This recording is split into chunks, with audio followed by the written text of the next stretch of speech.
Okay. Let me just get the sound set up here and we can get started with a very, very special stream today. Hello everyone. Salutations. My name is Riley Arlick and today marks 1 year of streaming on YouTube for me. We're going to talk about that closer to the end of the stream. For now, I wanted to do kind of a a topic that I'm very passionate about, and that I hope you guys will enjoy. A tabletop tips stream focused around character creation. And specifically, unusual combinations. So let me just get my my pen set up here because we're going to be doing a little bit of highlighting. I hope everything is visible. I hope you guys can hear me. Please let me know if there are any issues. I have a some little lo-fi station playing in the background. I hope that is audible. You know, it shouldn't be overpowering or anything like that, but we're going to dive right into it. So the way that this stream is going to go, I'm going to talk about these tabletop tips. I have, as you can see, a couple of layers and folders that we're going to go through. And then Barry is in the stream, I see, and we're going to be interviewing Barry later. Barry is a good friend of mine and a good friend of ours over at the Goldtail SMP. And I'm really excited to talk to her about lots of their D&D experience and you know, different characters they've created, because she has created quite a few characters. Hey Lex, welcome to the stream. Thank you so much for being here. And then after that, we'll talk a little bit about the anniversary for people that want to hear some of my opinions about that. Hey Kimmy, welcome. Thank you for being here. Thank you so much. I'm going to try to keep I'll be happy to answer questions. So feel free to ask you know, at any time if they're, you know, especially if they're relevant to the topic at hand. Yes, 1 year, Mermelade. Thank you so much for being here. It's November 11th was when I believe I put up my first video, and now it's November 10th. So that is 1 solid year of streaming on YouTube. I'm at 185 subscribers, and we're going to talk a bit about that later. But what we have today is a special tabletop tips, and this is specifically for D&D 5th edition. But these concepts can be applied to any tabletop RPG that you want to play. It can be applied to lots and lots of different things. It can even be applied to creating characters for your comics, for your stories, for your art, for your OCs, whatever you want to do.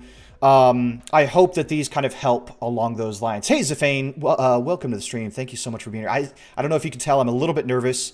I'm really excited. But we're going to dive right into it. So this is what we're going to be doing. We're going to be talking about D&D 5e because Dungeons & Dragons 5th edition introduced backgrounds. Okay.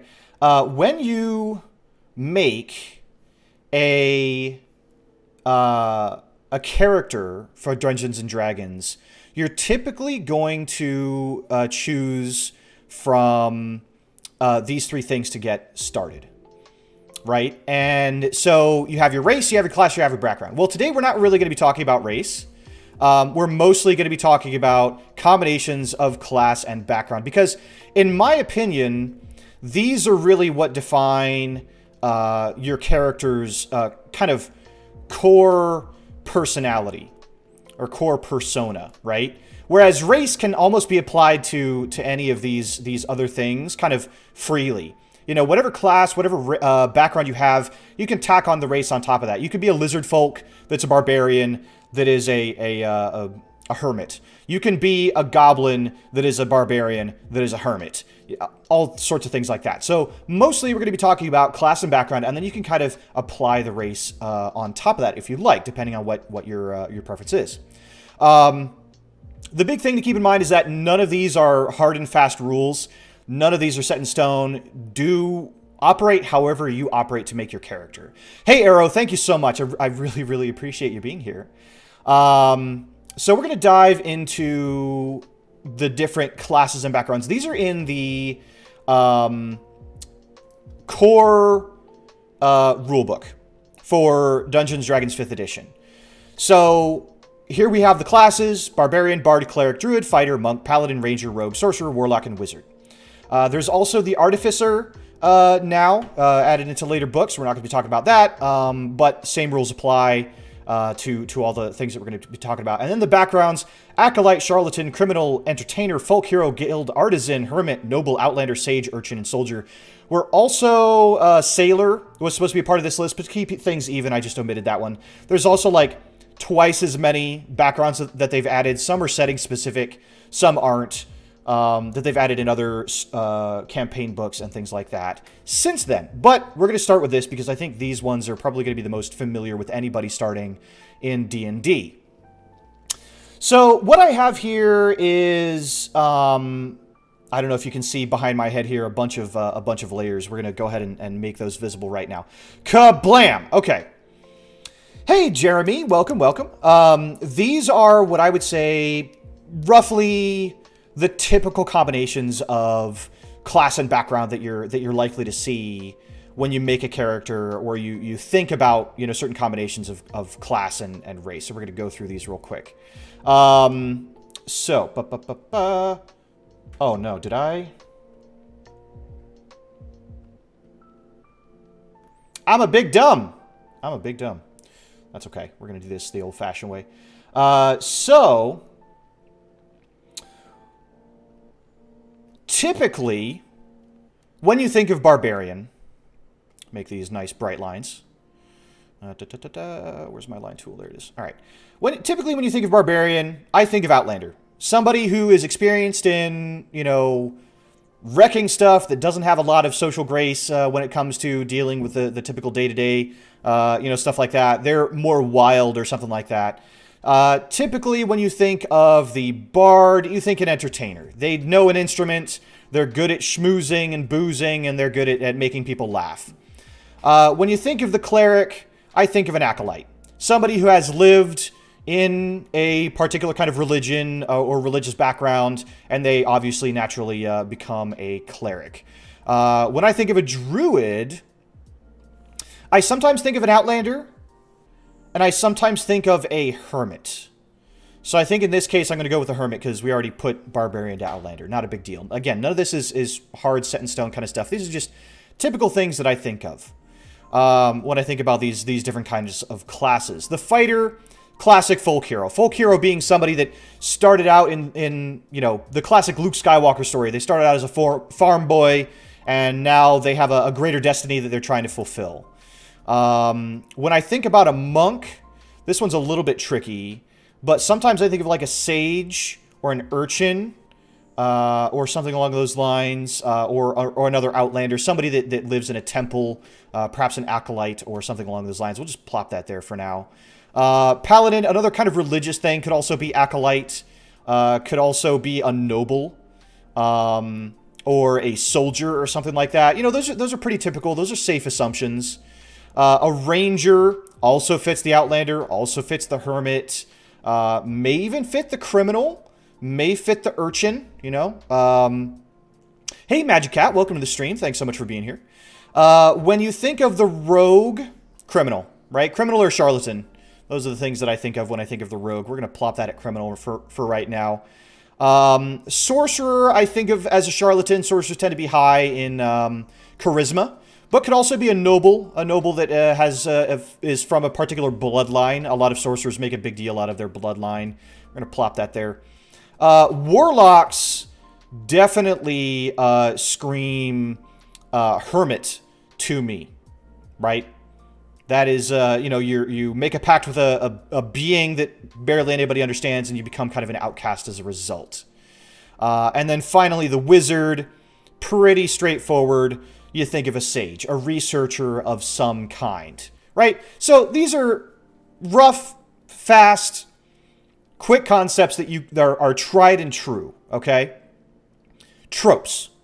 tropes that fit well and people can recognize them very, very quickly. But let's say you want to go against the tropes, and that's what this stream is all about, right? We want to make some concepts of class and background that give our characters something unique right from the get-go that can identify them separate from the typical common, trope characters, right? So that's what we're talking about. So we're going to get rid of that little thing right here. We're going to talk about some other combinations that I've seen. So, again, a bunch of lines, but we're going to go through them, and hopefully I did this right on this one. Yes, I did. Okay, great. So let's talk about a few of these concepts. A barbarian that's a sage, right? A barbarian that's a sage. That's pretty weird. This is not something that you would typically think about. Somebody that is very angry, whose strengths are, HP and rage, combining with the sage, who is a researcher or a librarian or something like that, right? This is a weird combination. And we're going to talk a little bit more about this and a couple of others, but, this is something that we're going to flesh out and a few others as well. Yeah. I have that and about 5 or 6 others. But already, maybe, what are we thinking about when we think about barbarian and researcher? What if you have, who says that researchers have to be a, lanky wizard type or a shut-in or anything like that? You have people that know very well that the brain is a powerful muscle, but in order to keep the brain healthy, you need to keep your body healthy as well, right?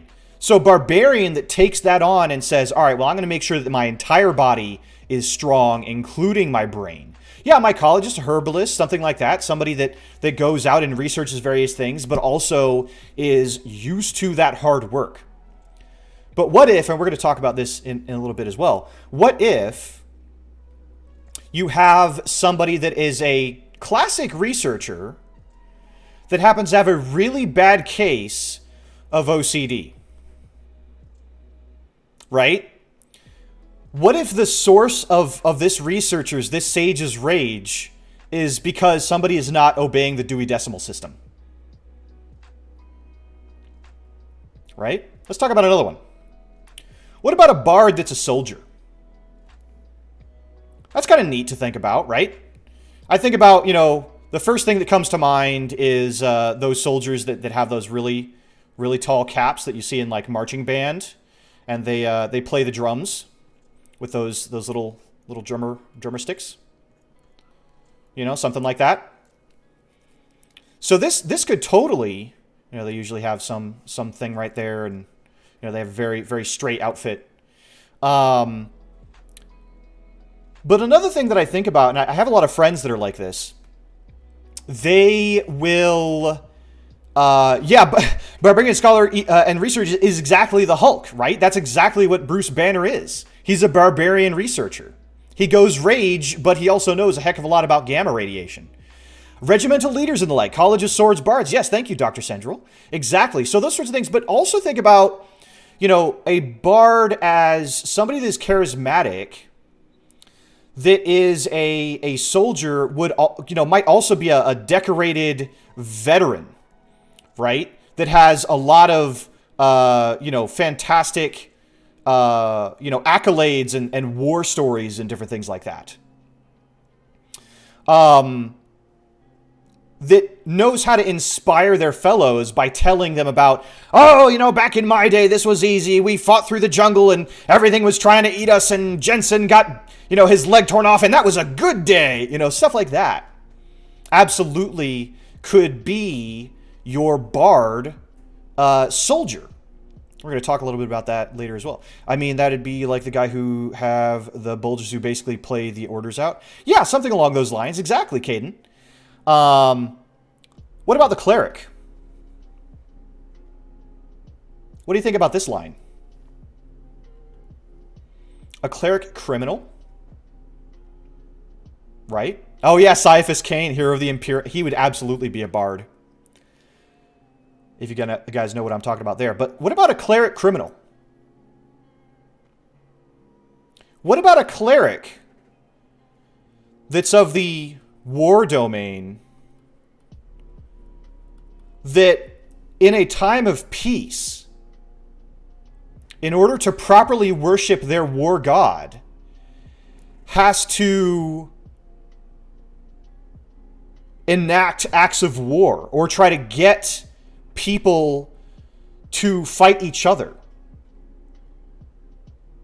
in order to appease their god? That would be a type of criminal, right? They would be perhaps maybe even committing war crimes to start off a war because their god says so.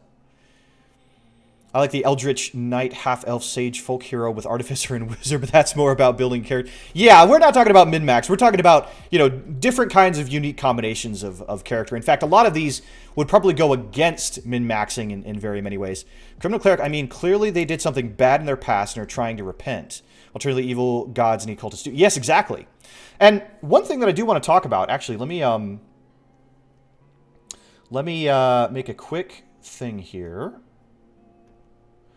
There are two ways to think about class and background. I kind of forgot about this point that I wanted to make, but let's just make a quick Venn diagram real quickly. Get a circle tool. Okay, so we have class and we have background. Whoops. There we go. So normally we think that the background is in the past, okay, and the class is in the present. And I would say that most of the time, you know, these things are, this is a good way of creating your character. You consider that the background is your past. So maybe, exactly, you had a criminal cleric, right? A criminal that became a cleric when they kind of recognized the error of their ways.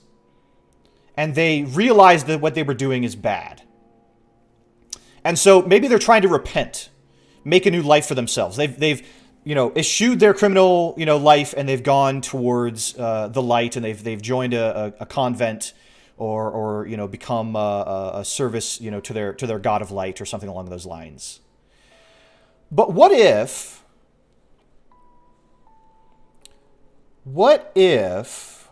let me just get all this out of here. Boop. What if they're one and the same? The class and the background. What if both of these are the present? Right? So, your cleric is still a criminal. Right? They never stopped. They never stopped committing crimes of some kind. And yet they're a cleric. Hey, Renard, welcome to the stream. Thank you so much for being here. And you as well, Alex. Classic Reformed one, as Caden said, no one is born a priest. Yeah, exactly. I think there were enough outside of law. Yeah. And it doesn't even have to be that, you know, you're talking about an evil god worship.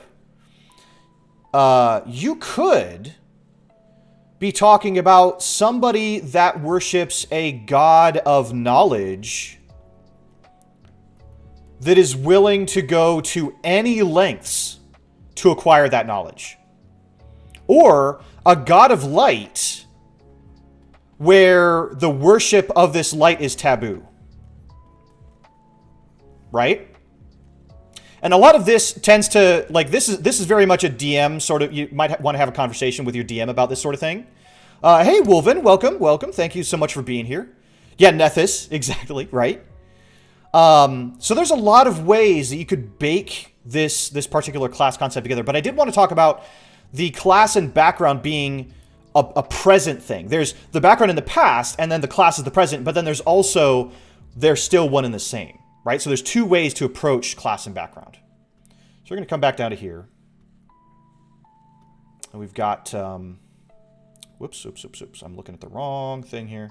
Here we go. So that's something to think about. Well, as we go forward, were they a criminal and then they became a cleric? Or are they still a criminal as a cleric? Something along those lines. Let's think of another one. How about a druid that is a guild artisan? Right? And we're going to get rid of some of these lines so we don't get too confused. So you have a druid, you know, their major feature is, you know, wild shape, right? And we have a guild artisan who's all about, you know, typically crafts, and money. You typically don't think of druids as caring a whole heck of a lot about money, right? And I think this is one of the concepts that we talk about a little bit later. I think is going to be a lot of fun. But what about, you know, somebody that wild shapes? Oh, my music just picked up and it got really loud. Hold on.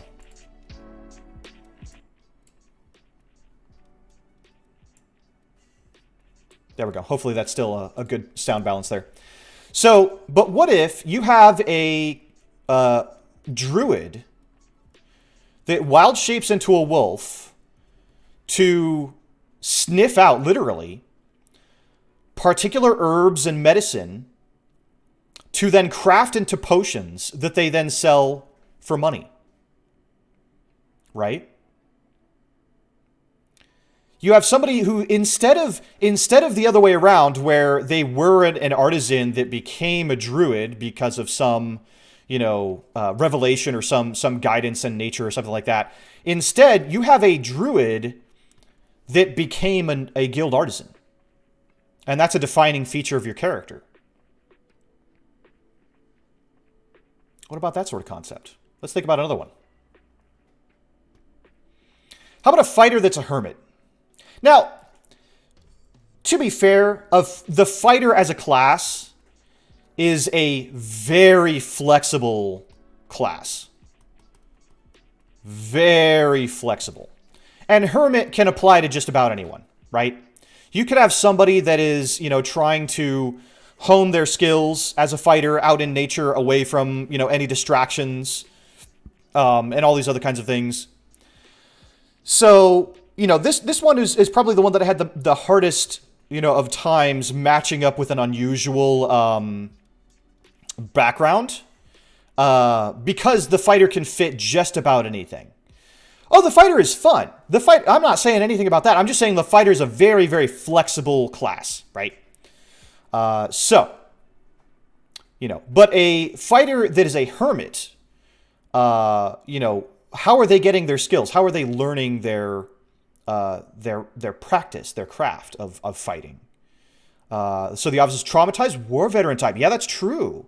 Ancient master swordsman in the mountain. Yeah, exactly. Those are fantastic concepts for exactly this sort of thing, Caden. Exactly. So let's see what else we got here. How about a monk that's a noble? Right? Typically we think about monks and we'll think about like an acolyte, right? Because they tend to be very temple-based. You know, they wear the uniform of their order and things like that. A fighter equals basic, laughs and ducks. Yeah. Someone who trains in key and martial arts, but they can be very selfish. And yeah, absolutely. So you have a monk that is a noble. Perhaps, you know, how would these two things feed into one another, right? How would they feed into one another? Monks typically are very, you know, lawful, right? They tend to be very lawful. They have a set way that they go about their beliefs. They train their bodies. They train their minds. They train themselves up to be able to achieve feats that no normal human being can accomplish, right? You could have a noble family that raises these monks a very regimented way. You know, instead of getting, you know, wearing a gi or a you know, monk robes or anything like that, maybe they're a different kind of monk.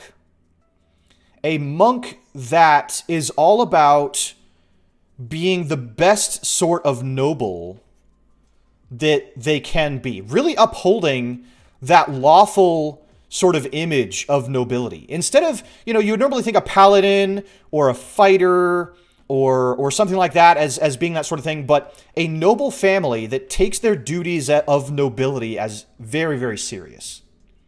And so they wake up at 5 a.m. every morning. They have so much that they donate or do in terms of, you know, good deeds for their city. They do everything they can to be that good example of nobility while also training their bodies and minds to be able to defend the innocent and the people that they're meant to protect. Because many commoners tend to work for a noble, either directly or indirectly. Hey, Tia-kun, welcome, welcome. Noble Monks reminds me of those novels about master cultivators fighting against each other. Yeah, could be. Being lawful is no longer a necessity. I could see a noble background, being a noble whoever desires to be defenseless without. Yeah, could be. Maybe you have a noble that has made a vow to never pick up a weapon. And so instead they will use their fists and you know, various techniques passed down by their family to defend themselves or something along those lines. I think that's a really cool concept. What's the next one? A paladin that is an urchin. Now this one I really had kind of a lot of fun thinking about. You would have an urchin. You know, paladins make an oath, right? That's one thing that they do. They make an oath. An oath of vengeance, an oath of the ancients. Hey, Snowy, welcome, welcome. A paladin that makes an oath of the crown.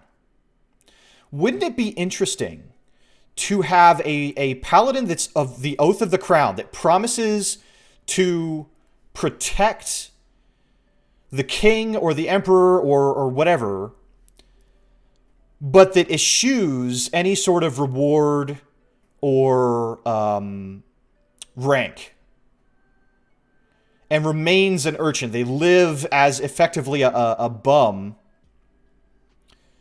So, well, thank you very much, Snowy. I appreciate that. But they live, you know, homeless. And a homeless kid who watches and imitates the knights to learn their style and devotes himself to good or kingdom. Yeah, exactly. You got it. You got it in one. A paladin that is very familiar with being out on the streets, that has those street smarts, that knows the ins and outs of the the back alleys, and that does their best to bring that light into those realms, either as a vigilante or as an investigator or something, or just as, you know, you could say as a protector of the weak. And, you know, let's say they have this oath of the crown as an urchin. They promise to protect the kingdom from the shadows, bringing that light to stop anybody that would conspire against the kingdom, knowing that the streets, knowing that the back alleys, that's where they're going to find those kinds of people, right? Maybe a paladin who isn't in any paladin order who dreamed to be heroes in childhood. Well, yeah, exactly. Anything along those lines would be perfect for this sort of thing. How about a ranger? This one's kind of a fun concept. A ranger that is an entertainer. And the first thing that comes to mind, animal companion, right? You're a ranger. You have let's say a dire wolf as your animal companion, and it does tricks for money. You have a character who is specialized in a class that is specialized in outdoor combat, in tracking down people, but their main thing is acting as an entertainer to gain money for their livelihood. William Tell. Yeah. Also, Oath of the Crown can easily become some more evil oath after realizing how morally ambiguous the crown... That could be. I was thinking like Harlem Globetrotters of archery. Plus outrageous trick shots at carnival. Yeah, and that could be another thing. Instead of doing animal companion, you've got your trick shots, right? You've got the classic kind of Robin Hood plot point, right, where Robin Hood goes to the competition, the archery competition, to win a prize from the crown, and but is actually this ranger in disguise. Omega Lull, who plays Ranger. Shush, Barry. They did redo Ranger. They gave Rangers some buffs. They did. They did give Rangers some buffs. So you have like a lot of different ways that you could do this. You could have trick shots. You could have animal companions that do tricks. Jumping through hoops of fire and all sorts of things like that. You could have your ranger be a carny, a circus carnival kind of character. Or playing Stardew but listening to stuff about it. It's a lot of fun. Ranger Charlatan who uses their animal companion to cheat at card games. Yeah, absolutely. Absolutely. There's all these different kinds of concepts that we can explore. What's the next one we have? A rogue. Now, this one is very, very similar. Let me use another color. I like shifting through the colors here.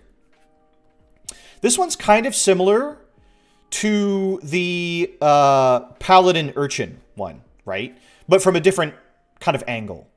You have somebody that is good at not being seen. Their main feature is stealth. And you have an Acolyte who gets a bonus in religion. Things like that. I've always liked the idea of a forest elf ranger who was born in the city, so instead of knowing forest paths and animal tracks, they know the city streets. Yeah, and wagon tracks and things like that. That's perfect. Yeah, absolutely. So we have a rogue that is part of a religion. And again, I'm thinking about this as class and background, both of these being in the present, right? So they are a rogue that is still an acolyte. Okay? That's the way I like to approach this first. Acolyte rogue can be someone who does the behind-the-curtain stuff of the religious organs. Yeah, exactly. They could be the one that tries to make sure that, all the cardinals are still, obeying the tenets of the church. Or they go out to, use their stealth to try to find, different threats to their religion or their beliefs or things like that. Almost as a different kind of angle of Paladin, where as a Paladin is very overt, heavy armor. You have the rogues that are light armor, stealth, religious assassins, things like that. That work from that sort of angle. Or a person that has decided that the best way to serve their particular deity is by doing it in the shadows. Somebody that recognizes that, crusades and paladins are just aren't getting the job done. And what they need is a lighter touch and something a little bit more, consistent. Or a little bit more subtle or stealthy. Because brute force doesn't always get what the church needs. Acolyte rogue could be an inquisitor, absolutely. Or something of an inquisitor, root out heresy. Yeah, exactly. Would be perfect for rogue. Because a rogue has so many skills, just, kind of like a bard, that would be a perfect sort of way to play an inquisitor. Nobody suspects the Spanish Inquisition and things like that. What's the next one we have? A sorcerer is an outlander. Now, this is another one that, frankly, is tough because sorcerers can fit into a lot of these because of their bloodline. Their bloodline tends to be a source of mystery, whatever that happens to be. And an outlander is somebody that lives out in the wild. So, you're talking about somebody who was born with a particular kind of bloodline, be that draconic, be that, genie or celestial or something along those lines, that is somewhere in their line. And yet their major source of upbringing was out in the wilds. whether you have a child that was abandoned in the wilds or that was raised by wolves, you know, that sort of thing, and discovered this innate magic, or maybe they're part of a primitive tribe of peoples that exist far beyond civilization or something along those lines. You have this mysterious person that suddenly awakens into their magic as they grow up, or maybe they knew that they were, you know, chosen or had this bloodline ability from birth because of their the beliefs of their people or something along those lines.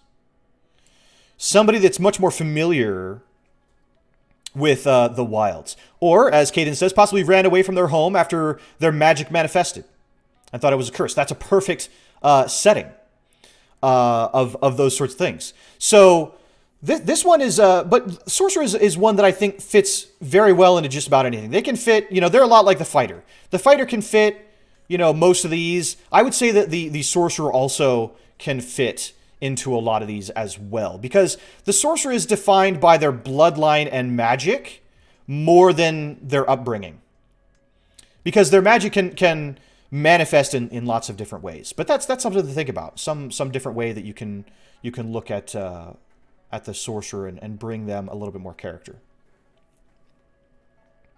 How about a Warlock folk hero? This is an interesting one, right? The last one might actually be, yeah, the Wizard Charlatan. We'll talk about that in a moment.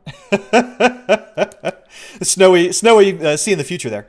But a Warlock folk hero. So the folk hero, like I said, you know, think about Luke Skywalker with his lightsaber. You know, getting a lightsaber right off the bat and trying to learn about their father. But in this case, the Warlock is kind of governed or gets their power from some evil deity, right? Illuminati confirmed. You have somebody that gets their power from a contract that wants to try to be this hero to come up and save the realms, or to save their village, or to save the city, or whatever. And maybe, you know, the Warlock, not fiends, Warlock patrons tend to be things like fiends and fae that really don't care about being a hero. And yet, you know, maybe you have somebody that is either dumb or ignorant or simply has a strong enough willpower that they can handle the demands of this deity that's giving them this power, and yet either try to misinterpret their commands or try to, despite the challenge, despite the adversity, try to be this hero.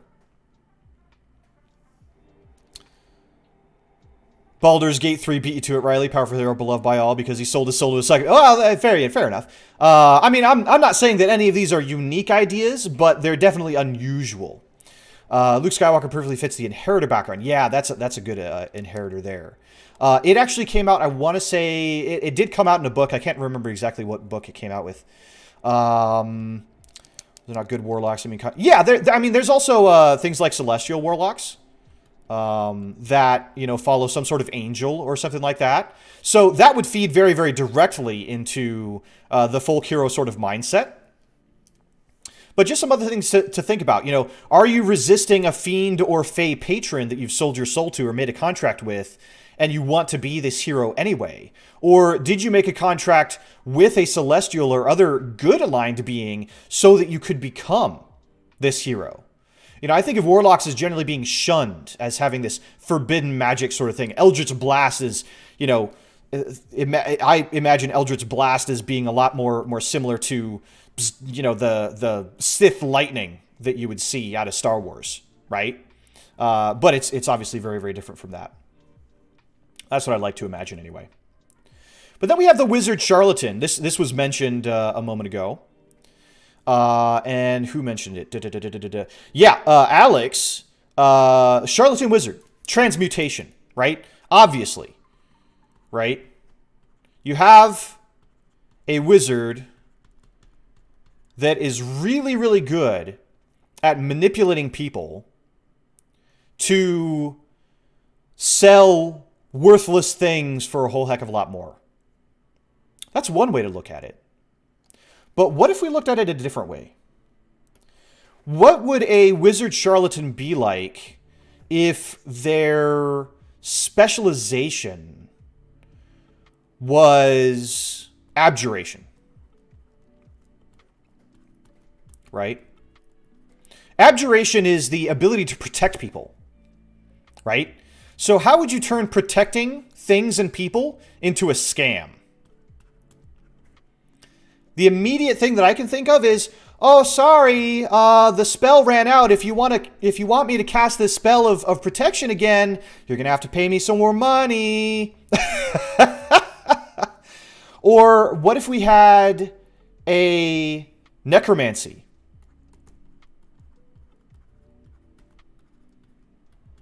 A necromancy charlatan. Somebody who's willing to, take your money to resurrect your grandpa, to tell you where literally protection racket, or that's willing to resurrect your grandpa to try to get answers, but then, the grandpa's a zombie. Zombie can't speak. So, the part where you really got to make your deception checks, your real big charisma checks, is trying to translate the zombie's groans and grunts into, information that you can give this poor family. Make a bounty hunter light that kills his hits but uses abjuration. Yeah! Just trying to think of a spirit medium who makes the spirit say what he wants. Exactly. Exactly. So there's a lot of different things that you can do with all of these different sorts of characters, with all these different classes. And we're going to take a deeper dive into a few of these. So let's take a look at a few of these. So we talked a little bit before about the Barbarian Sage, and we're going to take a deeper dive into some of this. We talked about how this was kind of like the Bruce Banner, the Hulk sort of concept.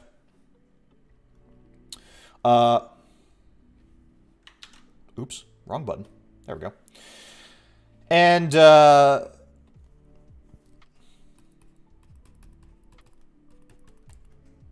we're going to talk a little bit more about what you actually get out of these particular class and background combinations, right?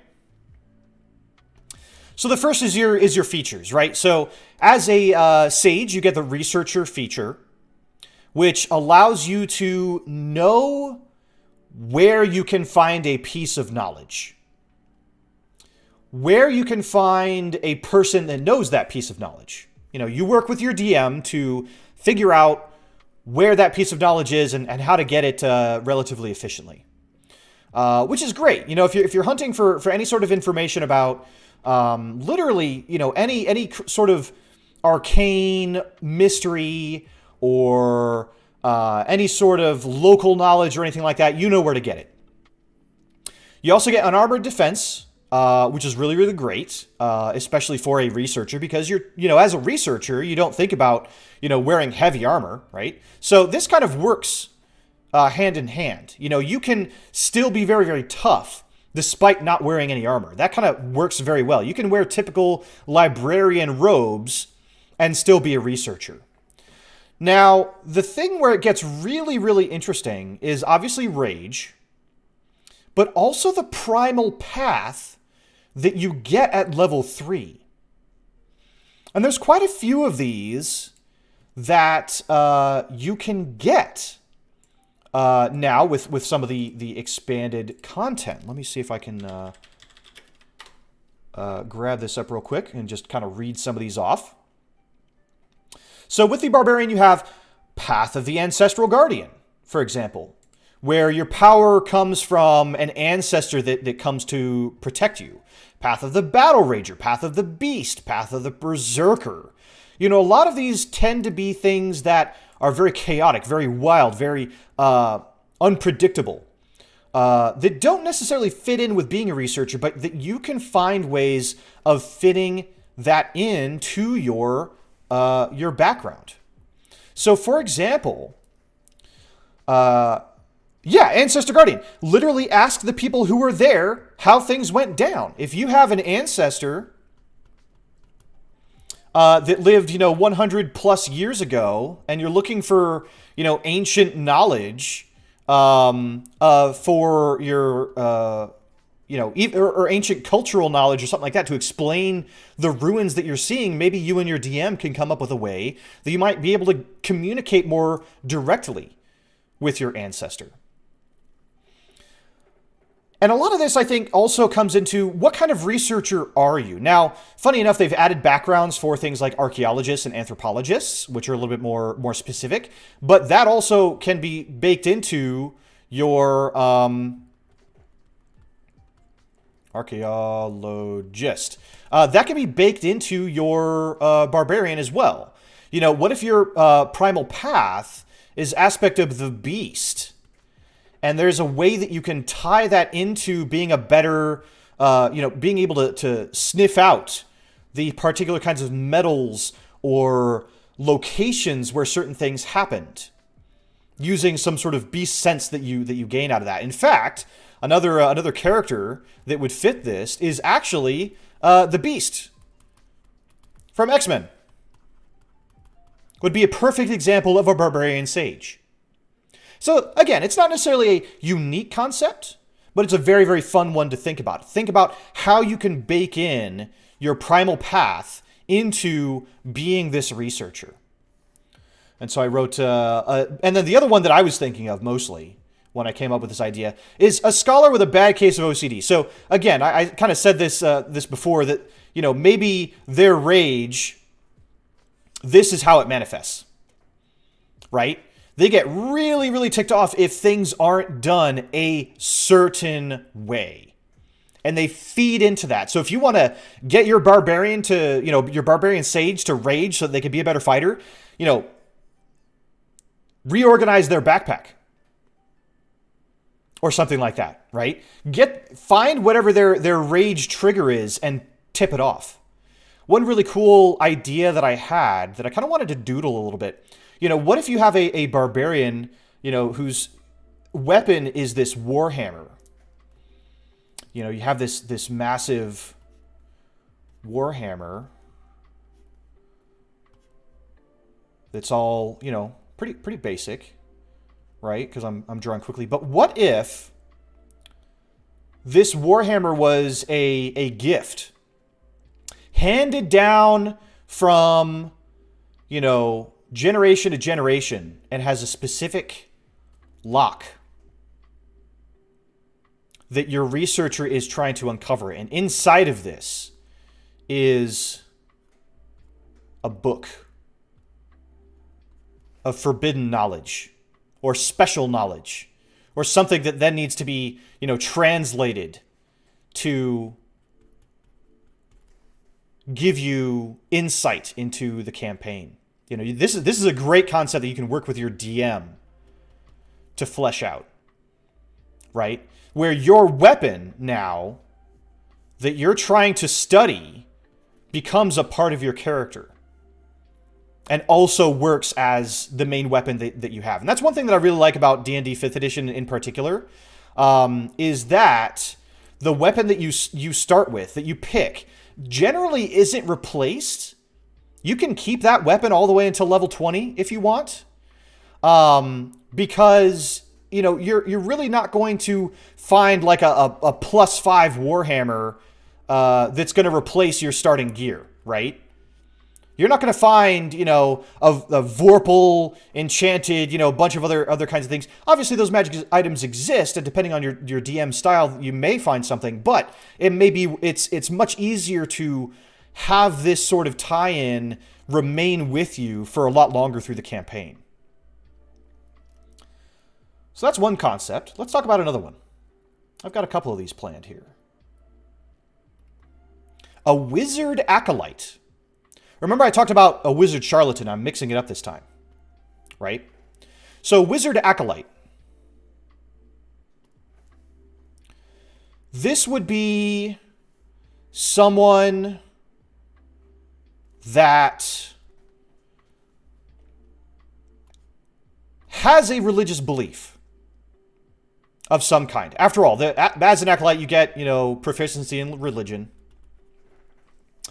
And as a wizard, you can choose proficiency in arcana and all those other kinds of things. An abyssal tiefling wild magic barbarian who is a sage due to studying the chaotic abyssal biology. Yeah, that's perfect. That's excellent. That'd be, that's an excellent idea. I would play that character. Heck yeah. So as an acolyte, you get shelter of the faithful. That means that anybody that is, part of your religion, they're willing to put you up for the night, to feed you breakfast, to make sure that you're not sleeping in the rain. Wizard Acolyte could work very, very well for a necromancer that tends to graves and things like that. But think about this. As a wizard, you get spell casting, you get arcane tradition, you get spell mastery, but all of these are kind of, the same feature of being a wizard, right? They all bake into the same sort of thing. One thing that I want to think of is, let's say your wizard is, you really like fire magic, evocation. You really like elemental magic, maybe particularly fire magic or something along those lines. How would that bake into being an acolyte? What if your wizard believes that, kind of has the same idea as many scientists? There are actually religious scientists, right? That everything that is known is science. And everything that is unknown is God.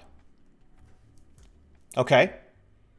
This is kind of a concept that I've heard, that there are religious, scientists. You would think, oh, well, wouldn't you be an atheist because a lot of your science disproves this, that, or the other thing? Well, this is the belief that they keep, is that if they can discover it, it is known, and therefore it is science. If they can prove it. If it is unknown, if it is unknowable, then until they figure it out, it is God. So you have a wizard acolyte that perhaps believes that their fire magic, that they are researching, that they are trying to get better at, that they're trying to learn the mysteries of, could be a way for them to see or get closer to their god. And their god could have nothing to do with fire. Their god could be a twilight god. Their god could be a god of death, right? And that by studying fire and evocation magic, they somehow are able to get closer to their deity. What if you had and that's the concept that I was going for, a priest trying to find their deity. A sun god could be, yeah, absolutely. Maybe your god is a god of fire, absolutely. Burn it all down so we can build it back better, yeah. Gods of destruction would love an evoker acolyte, absolutely.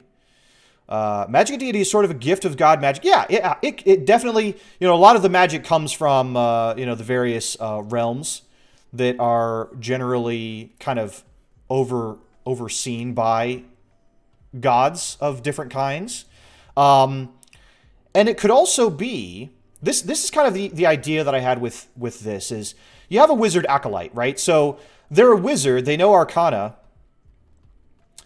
and they're an acolyte, so they know religious iconography, right? So what if your spell book is like any wizard that reads your spell book would be flabbergasted, because you have spell components that are just as much, and evocations that are made up of religious iconography instead of out of, the typical kind of science of magic that wizards tend to study. So a cleric reads your book and they have no idea what's going on. A wizard reads your book and they have no idea what's going on because of how you identify with being a wizard with your particular brand of identity, right? Hey, Falcon Squad, welcome to the stream. Let's talk about another one. A bard soldier. I mentioned this before. And I wanted to talk a little bit more about this because it's just so much fun. As a concept to me. Also notice that I did bard in Comic Sans. But a bard soldier. You have military rank of some kind. So, you know, whether you're enlisted, whether you're a lieutenant general, whether you're a brigadier artillerist, you know, who knows, right? But you have some sort of rank, and you have some sort of spellcasting, bardic inspiration, and you're a jack of all trades. So the kind of challenge as a character creator is to, you know, kind of factor in how as a soldier did you get spellcasting, right? Bardic Inspiration, I think, is pretty straightforward. And the concept that I came up with this was a veteran with the best stories, right? So you've got a guy that knows the best stories. I'm going to tell you guys about an actual real-life story about my father. My father was a pilot. And he was a pilot he was a Navy pilot on an aircraft carrier.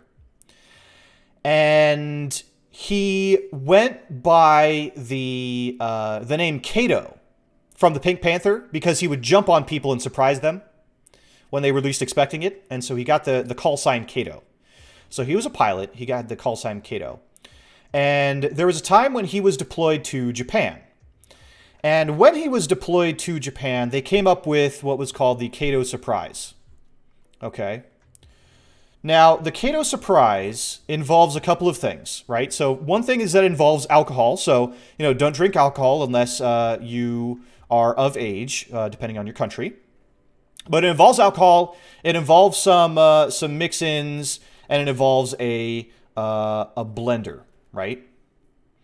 And you mix all this together, and the surprise comes with forgetting to leave the top on. Okay? That's the Kato Surprise. You put your alcohol and you put your mix-ins in a blender, and then you forget to put the top on.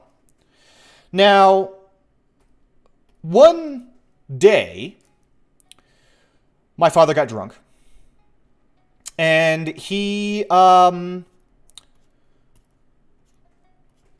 a lot of the Kato Surprise, and he passed out in the shower. And as he was passed out in the shower, his butt blocked the drain. And when his butt blocked the drain, the water started to overflow. And this is on an aircraft carrier. So this shower was above another deck. Let me get a different color here. It was above another deck. And there were other offices below that started to see water leaking from above. Fast forward. Fast forward about, 10 or 15 years. And you have a guy that comes in, and he's like, hey, officer, I can't help but notice you've got some water damage up on the wall there. This is years after my father had left this aircraft carrier. I can't help but notice that you have some water damage up on this up on your wall. And with no knowledge of my father, none whatsoever, the commanding officer says, "Oh yeah, in the past there was some jackass that fell asleep on the drain and flooded the whole deck, and so we have water damage that we haven't been able to clean since." And this is one of my favorite stories about my dad. And this kind of story is one of many that many veterans will have through their time in the military. And they're usually better at telling them than I am. And they have stories for any sort of situation because they've seen so many different kinds of things. And these stories absolutely feed into Bardic Inspiration. If you have a friend that's in the military or something like that, talk to them, get some of their stories out of them, see what kinds of stories that they could come up with. I doubt you'll be disappointed because they'll come up with some really fantastic stories. So that is kind of what feeds into Bardic Inspiration, Jack of all trades, being able to do lots of different things when it's demanded of you in the military. Whether you're talking about a modern military, a military far in the past, soldiers come up with these sorts of stories to cope in a big way, to make light of the rough situations that they can be in. But that all feeds very well into being a bard that is also a soldier. I think that that's just really a great concept. The next one that I have planned is a Paladin Criminal. We were talking about earlier a Cleric Criminal, I believe. But what about a Paladin Criminal? Well, here are the features that a Paladin Criminal would get. Criminal contact. So you know someone of the underworld that is kind of your buddy. Maybe you wouldn't trust them to save your life, but you trust them enough to give you a good bit of information if you really need it. You also get, your Divine Sense, Lay on Hands, and Fighting Style. Divine Sense is detecting, good old detect evil that's been pretty drastically nerfed from previous editions, but Lay on Hands is, plus HP, and then your Fighting Style, which can be really anything, any sort of thing that you want. It could be +1 AC if you have armor on. It could be a special shield bonus, or, a lot of different kinds of things. And I think they're coming up with some new ones in Unearthed Arcana as well. But a Paladin Criminal who is still, again, actively a criminal. That's what we're thinking of. They're still actively a criminal. So the concept that I came up with was a deity that demands extreme measures. What if it's a war god that demands that you commit these crimes to try to push a country into some level of desperation or despair, that they have no choice but to go to war for resources. A Paladin Criminal who's a criminal recruiter and also senses if someone good is researching their organization. Yeah, absolutely. Because the Divine Sense also detects good. And you don't necessarily have to be a good Paladin. You can be a neutral Paladin. You can be a chaotic Paladin. If you worship a god of chaos that is not necessarily evil. You can be a lawful Paladin. Let's say a lawful neutral that believes that, perhaps the laws of the land are not necessarily the laws that you follow. Either because you come from a land that is so different than the one that your campaign is in, or that you personally have such a strong sense of belief and connection to your deity that your sense of what is lawful is considered criminal. Another thing that you could do is be a Paladin that, maybe is very much a lawful good Paladin, but where worship of their deity is forbidden. Right? So maybe your campaign is in a region where the worship of a light god is outlawed. And yet your god still demands that you continue to push your beliefs and to spread the light of your deity, even though it is forbidden. And so you would be seen as a criminal. And maybe your criminal contact is actually another priest that is on the down low in that region. Absolutely. I would say definitely work with your DM to come up with that. Could also just lean more on the lay on hands and fighting style and be like one of Robin Hood's merry men. Yeah, absolutely. Wreck the law while keeping your buddies alive. Yeah, absolutely. Absolutely. So criminal doesn't necessarily mean a bad thing either. It can very much be a Robin Hood type character as well. A death domain criminal. Yeah, absolutely. Lots of different ways that you can take that. We're going to talk about, we have two more.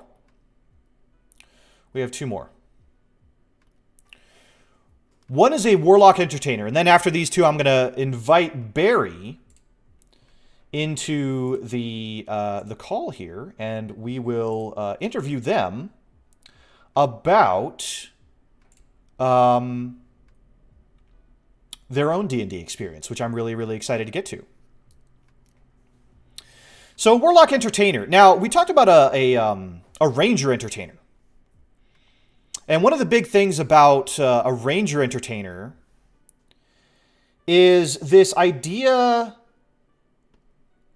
that they have an animal companion. Well, Warlocks have something similar, and it's called a familiar. Their familiars tend to be smaller, a little black cat or a little raven or a spider or something along those lines. But, you know, one of their packed boons that they can have is a familiar. But they have by popular demand, so people tend to know them by some sort of name, whether that's their actual name or whether it's a stage name or something like that. They are recognized by some degree. They have their pact magic and they have their eldritch invocations. When I think of a warlock, this is I had an idea to make a Warlock Entertainer of the Fathomless who would do water tricks in Traveling Man. Yes, perfect. That's absolutely one of the things that you can go for.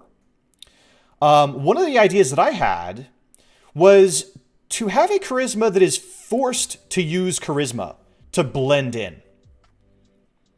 A warlock that would be much more comfortable, you know, being a hermit or something like that. But because of the city that they're in, or because of the demands of their deity or patron or something like that, they have to live in a city and they have to fit in. And what better way to do that than to put on a smile and put on a mask and do tricks with your familiar, or do tricks with your magic of some kind. One kind of entertainer that you could be is I believe it's called a cold caller. It's a type of mind reader. Right? It's a type of mind reader charlatan, effectively. And the idea is that you go in and you say, someone out here has a last name starting with N. And then people start, well, I have a last name that starts with N. And like, yes. And they kind of look at that person. That person's like a noble of some kind. And they say, yes, and your family is very wealthy, but there's some drama involved. He's like, yes, my family is wealthy, and there is some drama. You know, a cold reader. Yeah, a cold reader. Your warlock patron. What if your patron gives you gifts that give you less of a cold call and more of an actual gift of mind reading?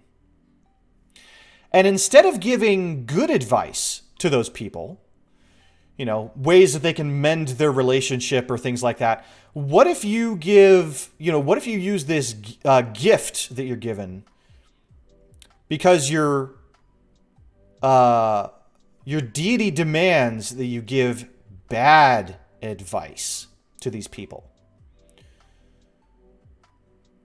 Oh, you should deliver a gift of a knife to your rival. That will definitely smooth things over, and your rival takes it as a sign of war, right? Those sorts of things.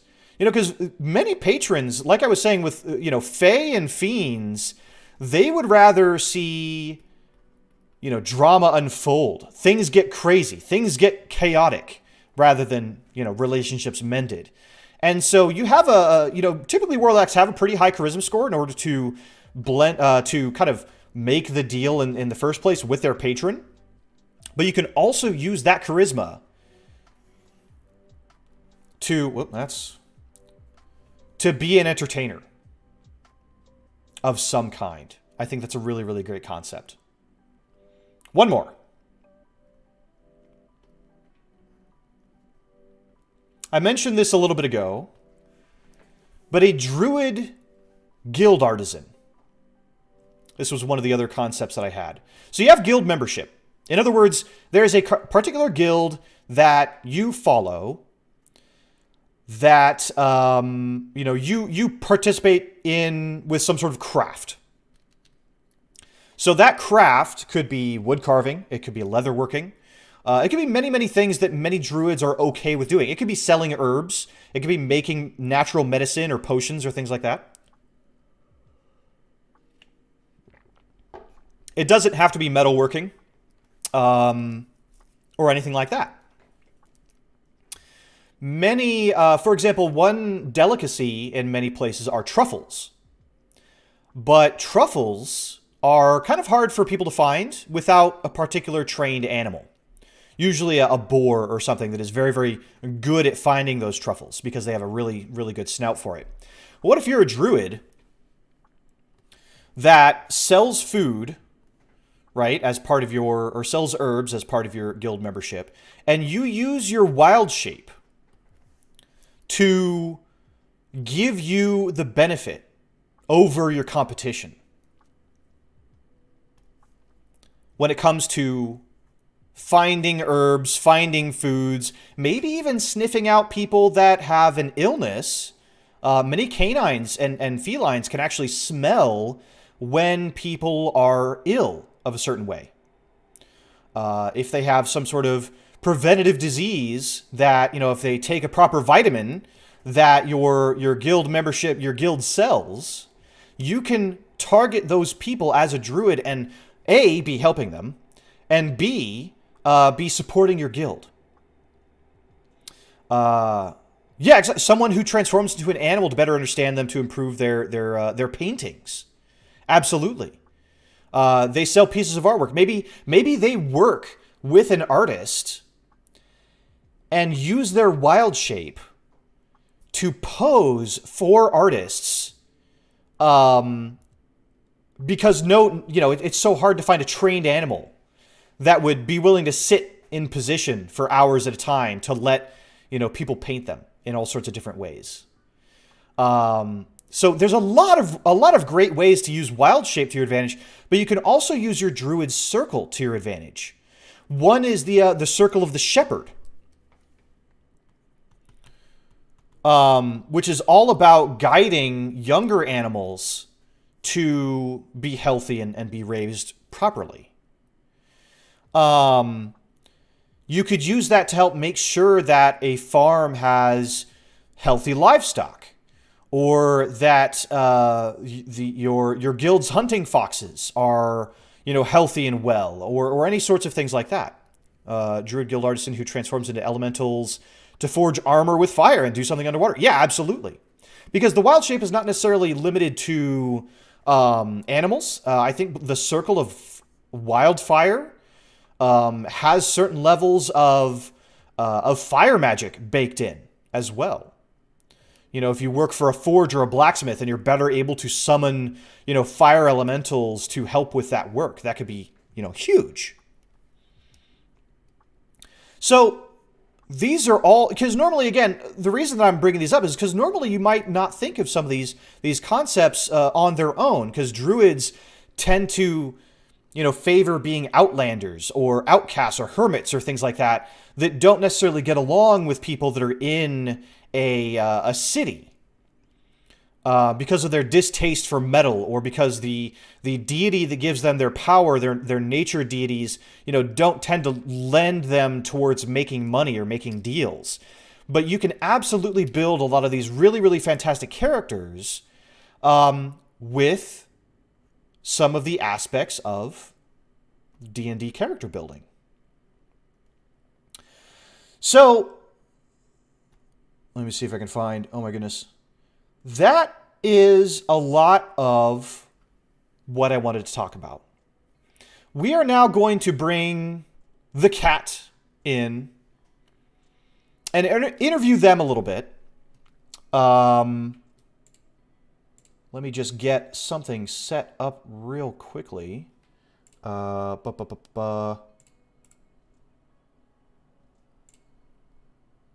just need to get a image in here so that we can see who we're talking to. Bop! Oh no! There we go. Let's get. Oh no! Oh, I've botched it.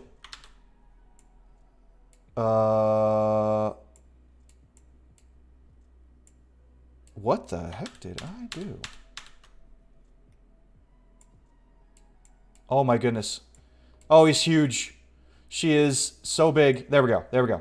All right, we have Cat. Giant Majima. Yes. Let us get into this call. There we go. And hopefully, Barry, if you're there, can you say hi? I don't know if you can hear me, but hi. I can hear you. Let me turn up your volume. Barry, I have a series of questions for you. I'm going to give you a sort of interview. This is going to be interview style. Are you ready? Sure. Okay. Have you been listening to the stream up to this point? Yes. So you're familiar with the concept that we're going for. We're talking about character creation designs. Have you been enjoying yourself so far? Yes, I have. Well, I really, really appreciate that. That was definitely a bait of a question. Of course you're going to say yes. If you said no, I probably would have ended the call right there. Of course. It's not like you have me, in your basement or anything, help. Yeah, locked up, tied to a chair, forced to answer questions about D&D. Yeah, please send help. But let's talk about. I know you and I have a similar sort of proclivity to create characters.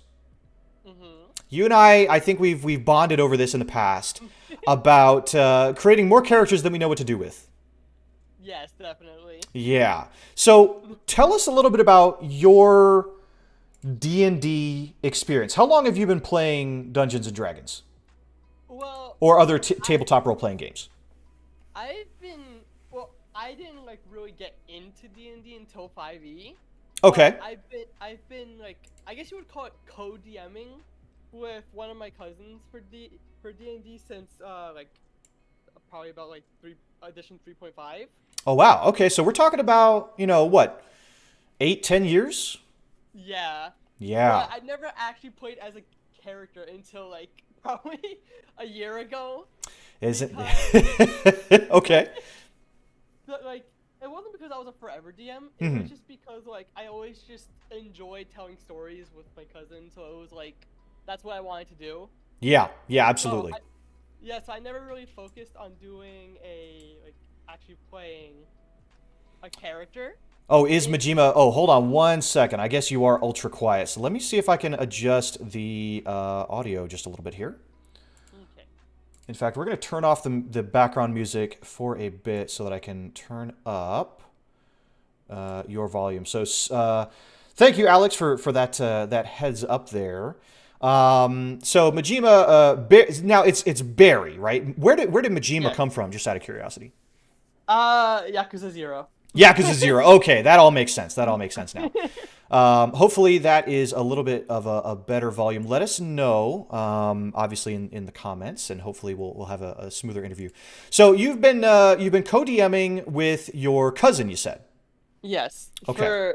Since edition 3.5, and I didn't start actually playing as a character, as a player, until 5th edition came out, and things when I actually read the character creations, it was much simpler. So I was like, hey, I can actually kind of understand this. Yeah. They have simplified things. I remember making characters for Pathfinder in 3.5, and it was a lot of work. Yeah. That was honestly the main turnoff for me becoming a player. Mm-hmm. Because when I was co-DMing, my cousin would just literally give me all the notes, be like, hey, this is what's going on right now. if you want to input anything into the story, let's do it. Ah. So that's usually what happened. We wrote the story together.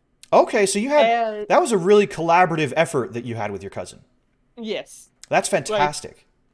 Like he always, pretty much what happened was he would write the start of campaigns, and then it was usually me that wrote like the end of them, and then we always worked together to complete the like middle part. Okay. Because I'll be honest, he fucking sucked at creating at creating outros for campaigns. Yeah, ending a campaign is a certain kind of challenge. I can definitely say that myself. I'd say I've probably had more campaigns that have just kind of petered off than have properly ended. Unfortunately, D&D is one of those things where Discord's having a stroke. Uh-oh, Discord is okay. You seem to be coming through fine for me still. Hello? Yeah, I can hear you. Can you hear me? Hello, can you hear me? Discord's having a stroke. Uh-oh. Let's give Barry a moment to see if they come back here. Wait. Can you hear me? Hello? Hello, can you hear me? I can hear you. Nope, still having a stroke. Still having a stroke. Okay. Let me communicate with you. I can hear you, but you can't hear me. Okay. Well, that's a wonderful way to. Nope, I can't. Okay, so rejoin call. Let's see if this works. Welcome back.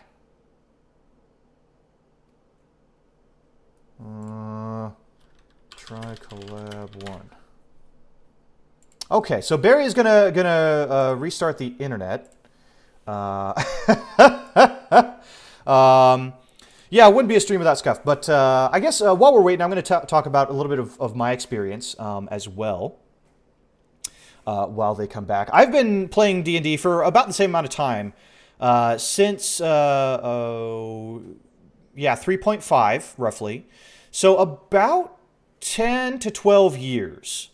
That I've been playing D&D. I've played as a character. I've played as more often. I've been the DM myself. Every stream, can't avoid it. And I really do enjoy being a DM. I like making the worlds and the characters that support the story that the main characters are trying to create.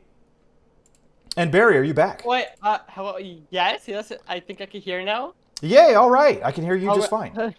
I had to force shut off Discord and restart it. That's very, very strange. Well, I'm glad that you managed to figure it out, and I'm glad you're back.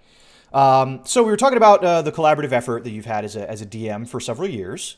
But if you could guess off the top of your head, how many player characters have you made? How many I have made? Yes. Well, if you include both paper and digital, probably over 70. 70 characters. Yeah. And I knew that was going to be a large number. I didn't realize it was going to be that large. Of those, how many have you managed to play? 3. That's kind of what I expected. Yep. So I've probably made 20 or 30 characters, and I've probably played maybe about 5 of those. A lot of times the way that I do it is I bake a character into the campaign that I DM, and that way I can have a little bit of fun as well. And my DMing style is I'll have a character that acts as kind of a guide of some sort, or a hint giver of some sort if the party ever gets really, really stuck. Yeah.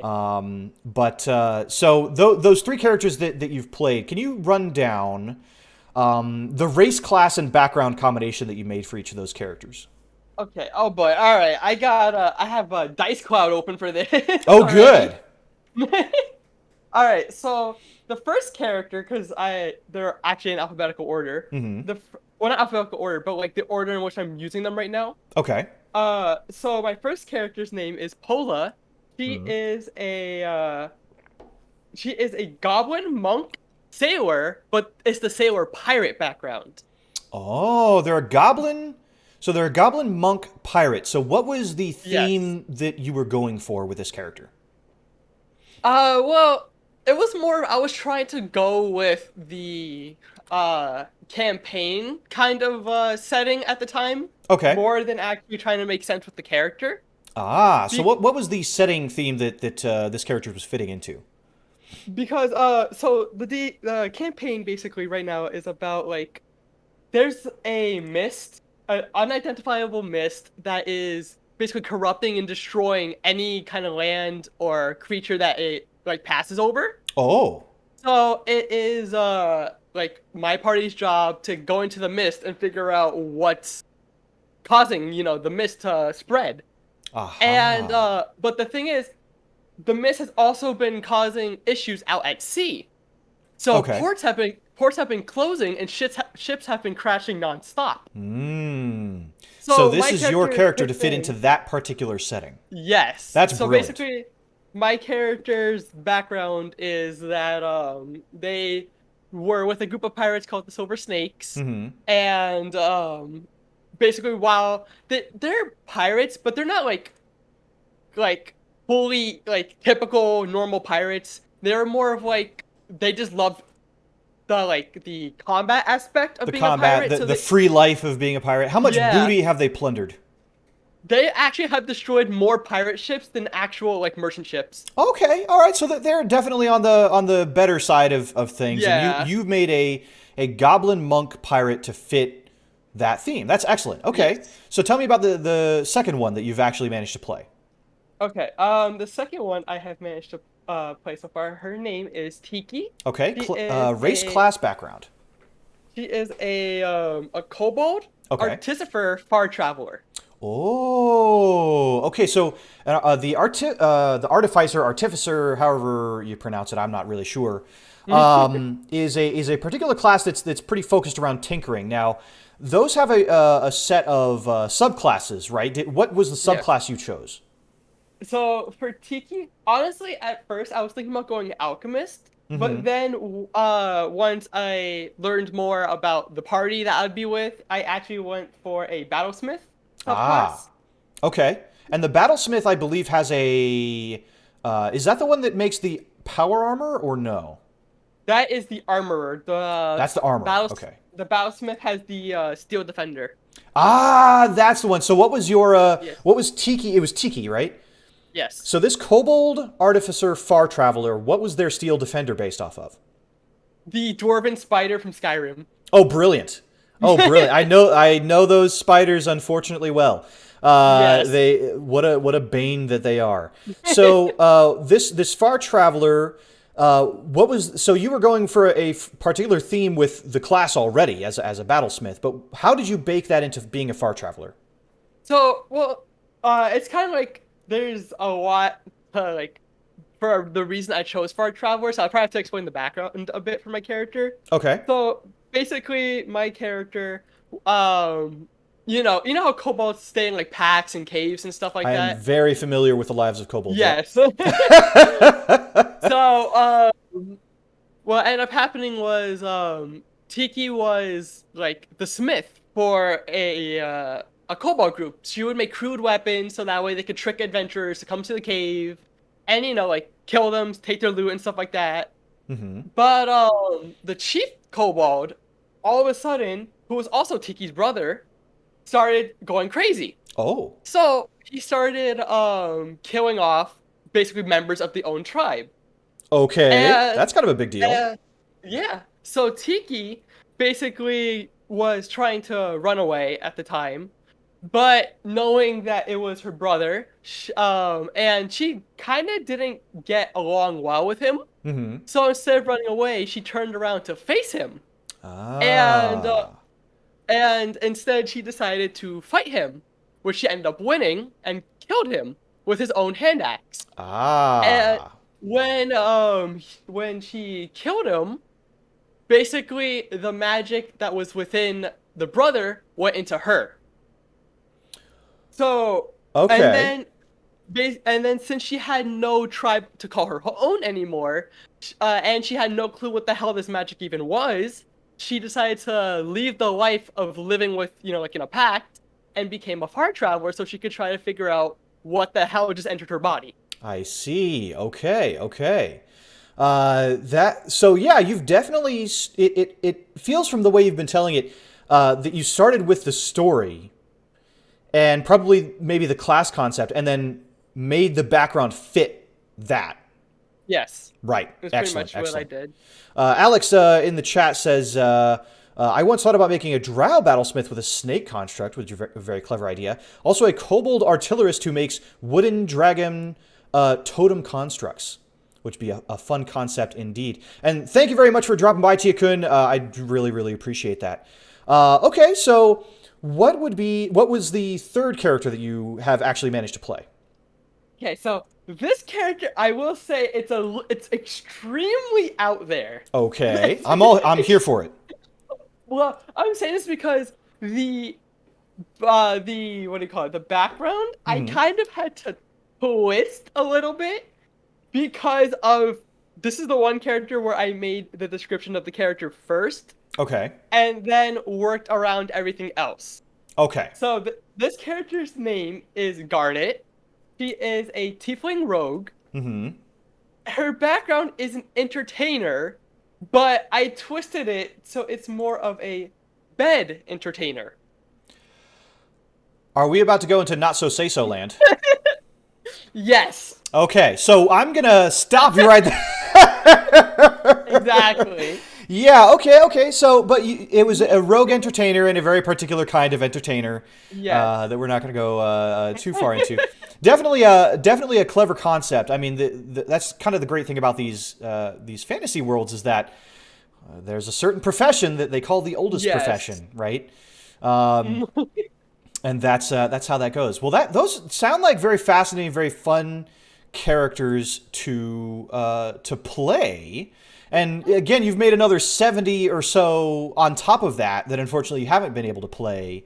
I will say this right now, at least 40 of them are goblins. 40 of them are goblins. Okay, I'm noticing a trend. Goblins, kobolds. I know you've told me about a fairy before. Yes.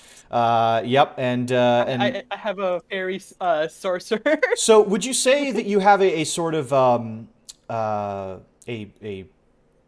what's the word? A preference for the smaller character, a bias, yeah. Yes, I do. You do. Are you ashamed of that bias? No, okay, not at good. all right, fantastic. That's good to hear. I do tend to, for my own characters, I do tend to run the gamut in my campaigns. If thinking back to one of my first campaigns was as a kobold wizard that wanted to take over the world. A very suave snake folk gunslinger that once convinced a paladin to not burn down a brothel because, and I quote, think of the children.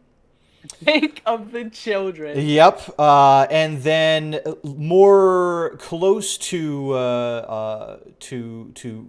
recently was a 3-creen paladin with Oath of the Ancients.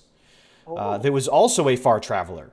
So someone from a very, very far place away that is now in a new realm where nobody speaks the 3-creen language, obviously, and has to communicate with a chalkboard that they carry around, using their extra arms to write as quickly as they can to be able to communicate. Again, that was a character that was there to give hints and also act as the support character. I think that's my particular specialty is... Many people do enjoy playing the healer, but even with one healer, it usually ends up not being enough. So that paladin was there to do the lay on hands, to have those extra cure wounds, and then also to be able to tank hits as well, because that particular party did not have very many tanky characters. So that's generally what I think of. You said that one of your characters you kind of you were thinking about with Tiki going with Alchemist first, and then you switched because of the party dynamic. So how important is it to you to maintain a balanced party dynamic?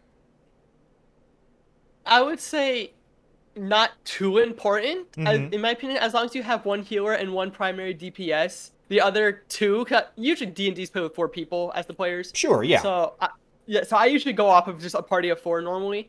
But in my opinion, if you have one healer and one DPS, the other 2 could pretty much be whatever, and you can make it work. Yeah, I think you're absolutely right. Yeah, so it was just with the party that I had, the main issue is just we didn't have any utility. Yeah. So I figured a battlesmith would probably be best for that. So I To went with bring that utility and all those kinds of things. Yeah. Let's see. So Snowy is asking, so is the DM allowed to have a character in the campaign as well? So that entirely comes down to the type of DM and their preference. A lot of times the DM considers the world to be their character. Yes. Right? They're playing every little NPC that you're going to interact with, including all the bad guys. So sometimes the DM's character is the bad guy, right? Sometimes the DM will put a lot of effort into fleshing out the bad guy, their criminal organization, their cult, or whatever. Whether the bad guy be a dragon or another PC type character built out of the character creation sort of system. I like doing a bit of everything. I like building the world and playing those characters, and then also having that kind of usually relatively quiet character in the background. Like, if we're talking about the 3 Paladin, they're not going to be the ones shouting orders in the middle of combat, because the only way that they can communicate is with a chalkboard, right? Yeah. So the only time that they're going to be able to give advice is after the battle is done, and they can, talk about, what happened or what they need to do next. And that's when the chalkboard comes in handy, because then they can have a nice conversation about those sorts of things and lead little hints and snippets using their own personal knowledge to kind of feed through me. Like, for example, if the deity that paladin followed happened to be an important deity for the setting, then that kind of lends hand in hand. Then all of a sudden my character can be a pseudo mouth of that deity to make sure that the players are on the right track. Now, many DMs don't give a crap about the characters being on the right track. And there's 2 modes of thought for that as a DM, just to interject some tips here. One is to make the characters go on the track no matter what, which is called railroading. Some players like that, some players don't. The other is to just let the characters do whatever and to just improv literally everything, right? And many DMs will fall somewhere in between those realms. When you were making your campaign with your cousin, which method would you say was a little bit closer? Did you railroad your characters, or did you just improv it all? I pretty much had to improv a lot. Yeah. Because my cousin personally hated railroading. Yep. So because of him hating railroading, I sort of like developed to hate it too, just because like he hated it. So fair enough. I kind of looked down on it too. Yeah. I think that's a pretty common thread. The interesting thing, a lot of people like to go to work from the campaigns out of various campaign books, which is a fantastic way of doing it. But I do know that some of the complaints tend to be that they can get railroaded. Like, if you go off on some tangent that's not listed in the campaign book, how are you supposed to get back on track to face the adversaries that are all listed in that book?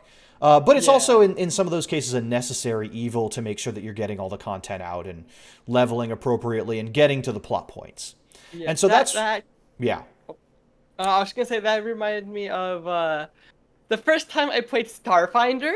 Okay. This is the sci-fi tabletop role-playing game, for those that are unaware. Yep. So I played it with a small group of college friends, and our GM, as Starfinder calls it instead of DM, wanted to just do a book campaign, just because we weren't used to Starfinder. We had no clue what to expect. Okay. So I figured, instead of writing a whole story, we did something simple. Yeah. And after the first session, he couldn't use the book. Wow. Well, that didn't take long, did it? It did not. Because you had gone off on some other tangent. Yes. Literally, at one point in the book, it literally tells the DM that the player has to take one of 3 possible choices. Okay. They either have to bargain with the main person. Like, I don't want to spoil much for people that haven't played it. Sure. But we either had to bargain with a person, we had to kill the person, or we had to, what do you call it? Like, try to intimidate the person. Or intimidate the person. Okay. So what did your party do? We just left. You just left. You're like, we're not dealing with this person. We're just going. No, yeah, exactly. Okay. We just left. Like, literally, when we were leaving, our GM literally just told us, "Wait, you're not supposed to do that." Yeah. You always love to hear that from a DM.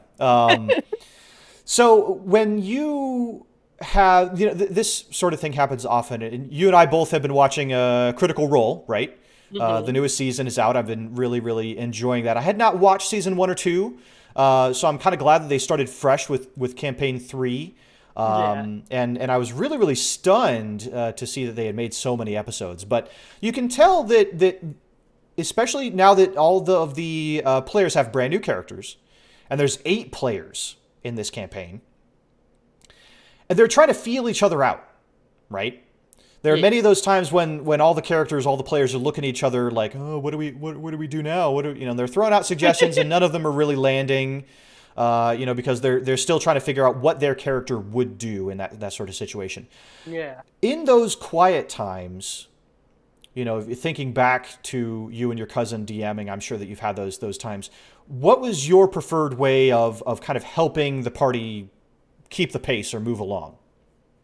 So it really, for me, since I DM'd with my cousin, it was kind of like we both had different ways of dealing with it. So what he would do is if the party took too long to come to a decision, he would force someone to make a decision by having some kind of dangerous scenario appear. Ah, okay. To force the issue. Yes, and for me, I basically made it so, like, the longer someone took to make a decision, I basically kind of like, I messed around with people, sort of. So the longer they took, I decided to just say fuck it, and I gave them more options. And you give them more options. You just throw more monkey wrenches into the mix. Exactly. Wonderful. I'm like, here, if these options don't work for you, how about these? Yes. I found, that works brilliantly, I think. Typically the method that I would do is I would use my own player character to kind of remind the group of the goal, right? So let's say that the goal is to, rescue a princess, for just throwing out a random example, and the party is confused about how to get past the guard, right?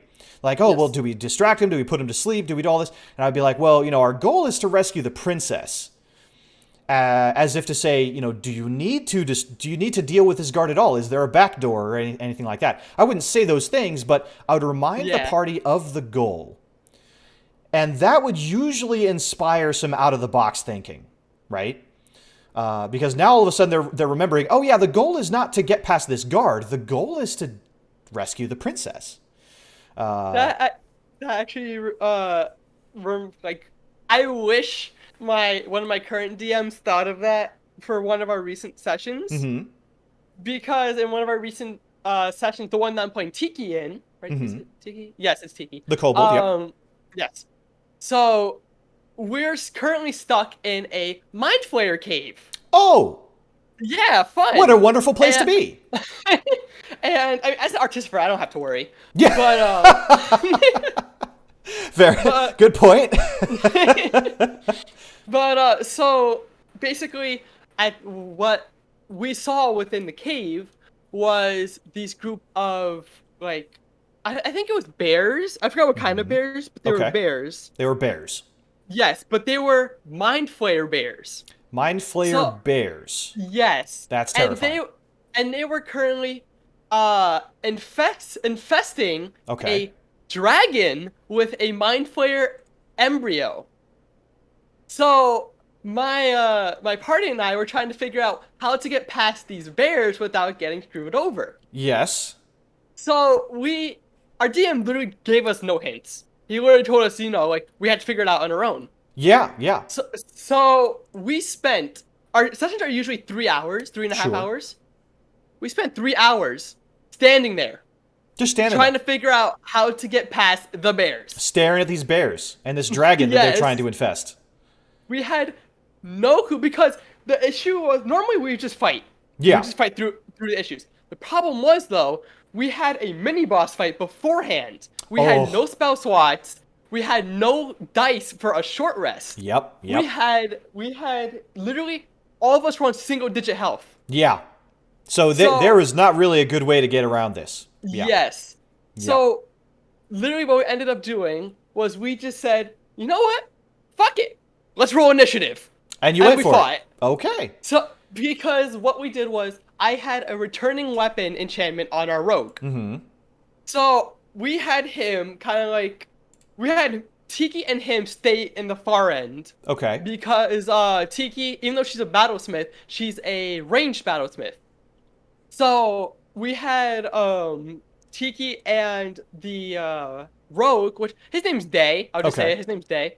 So they stayed in the back and literally just kept pelting the bears as they walked towards us. Mm-hmm. And we had our other two characters. One was a bard and the other was a druid. Yeah. The bard was an HP sponge. He Really? had so much health because we rolled for our health. And he got maximum rolls almost every single time. Jeez. Okay. And then our druid was a moon druid. So we had 2 tanks. So they kited the bears around in circles pretty much while we pelted them with ranged attacks. Oh my goodness, I'm rolling my eyes. Because I mean, it's one thing to be stuck in a decision. It's another thing to spend 3 hours and then finally just decide to roll initiative. Yeah. Oh my god. That's definitely one of those situations where first hour in, a reminder of the goal would have been useful. Definitely. But it can be hard to, as a DM, without a voice. You imagine as a DM, if you don't have a character on hand, an NPC to remind them or something like that, then it's very, very difficult to be like, the voice of the DM comes in and reminds you that you're not supposed to be there, something like that. It's very, very strange. Some people will have them roll like wisdom rolls or something along those lines to be like, yes, you suddenly remember that you're not supposed to be here, for example. That's where I like to bring in a personal character. Yeah, my GM was just like, well, figure out your own problem. Yeah, which to be fair is not a bad thing. I know that I've seen from what I've seen of Matt Mercer in Critical Role, that seems to be the stance that he takes. But then his players are very experienced, right? Yes. His players are very, very experienced, and so they kind of know that eventually they're going to have to come up with something, even if it does take them an hour to get there. Yeah. So back on the topic of characters of the 70 that you've made. What would you say is your most unique character, if you had to pick one? Most unique character. Mm-hmm. Something that if you describe to people, you think you would get the most eyebrow raises. You know what I mean? Well, eyebrow raises. Because like I have characters that a lot of people will be like, oh, that's like a really cool concept, kind of like. Okay. I don't know if I have any characters that would actually make people raise an eyebrow, like, what? Okay. Like that. Sure. So what would be the most surprising character, perhaps? Well, for me, it would probably actually be my Sorcerer Fairy. Okay, a fairy sorcerer. Yes, because even though the class and the race kind of seem, like, well, yeah, of course you would probably do that. Okay. How I, like, kind of created my character is probably one that I don't think any people that I've played with would probably think of something like that. Because basically, I took the Is It Engineer background for this character. Oh. But I went more for the engineer part of it, not really the Is It Engineer. And because Is It, that's kind of a specific setting-based sort of background? Mm-hmm. So what does the engineer part of it give you? So basically, my fairy is not a typical fairy. Okay. My fairy is a clockwork fairy. Did you take the clockwork bloodline for your sorcerer? Yes, I did. It all makes sense now. Yes. Yes. That is really clever. Okay. And basically, my character's description is she was created by this character. Her name is Turnip. Because she was made to look like a forest fairy. Okay. So she was created by a I didn't really put a race on her master because I wanted the DM to kind of fill in that hole so that they can have some fun with it. Yeah, I gotcha. But I did say that the master was an artificer. Aha. So basically the artificer master created Turnip and gave her a crystal heart. So this crystal heart basically imitates human emotion. So even though she's a clockwork fairy, she can feel she feels like she's living. She thinks she's living. but she knows she's not living, but she still likes to feel like she is. That's a really, really interesting concept, because normally when you think of a sorcerer, they get their power from some manner of bloodline. So that's definitely a different way to approach having that bloodline baked in. Snowy is saying, y'all talking about class roles and all that, and I don't know any of it, but it's fantasy stuff, so I'm intrigued.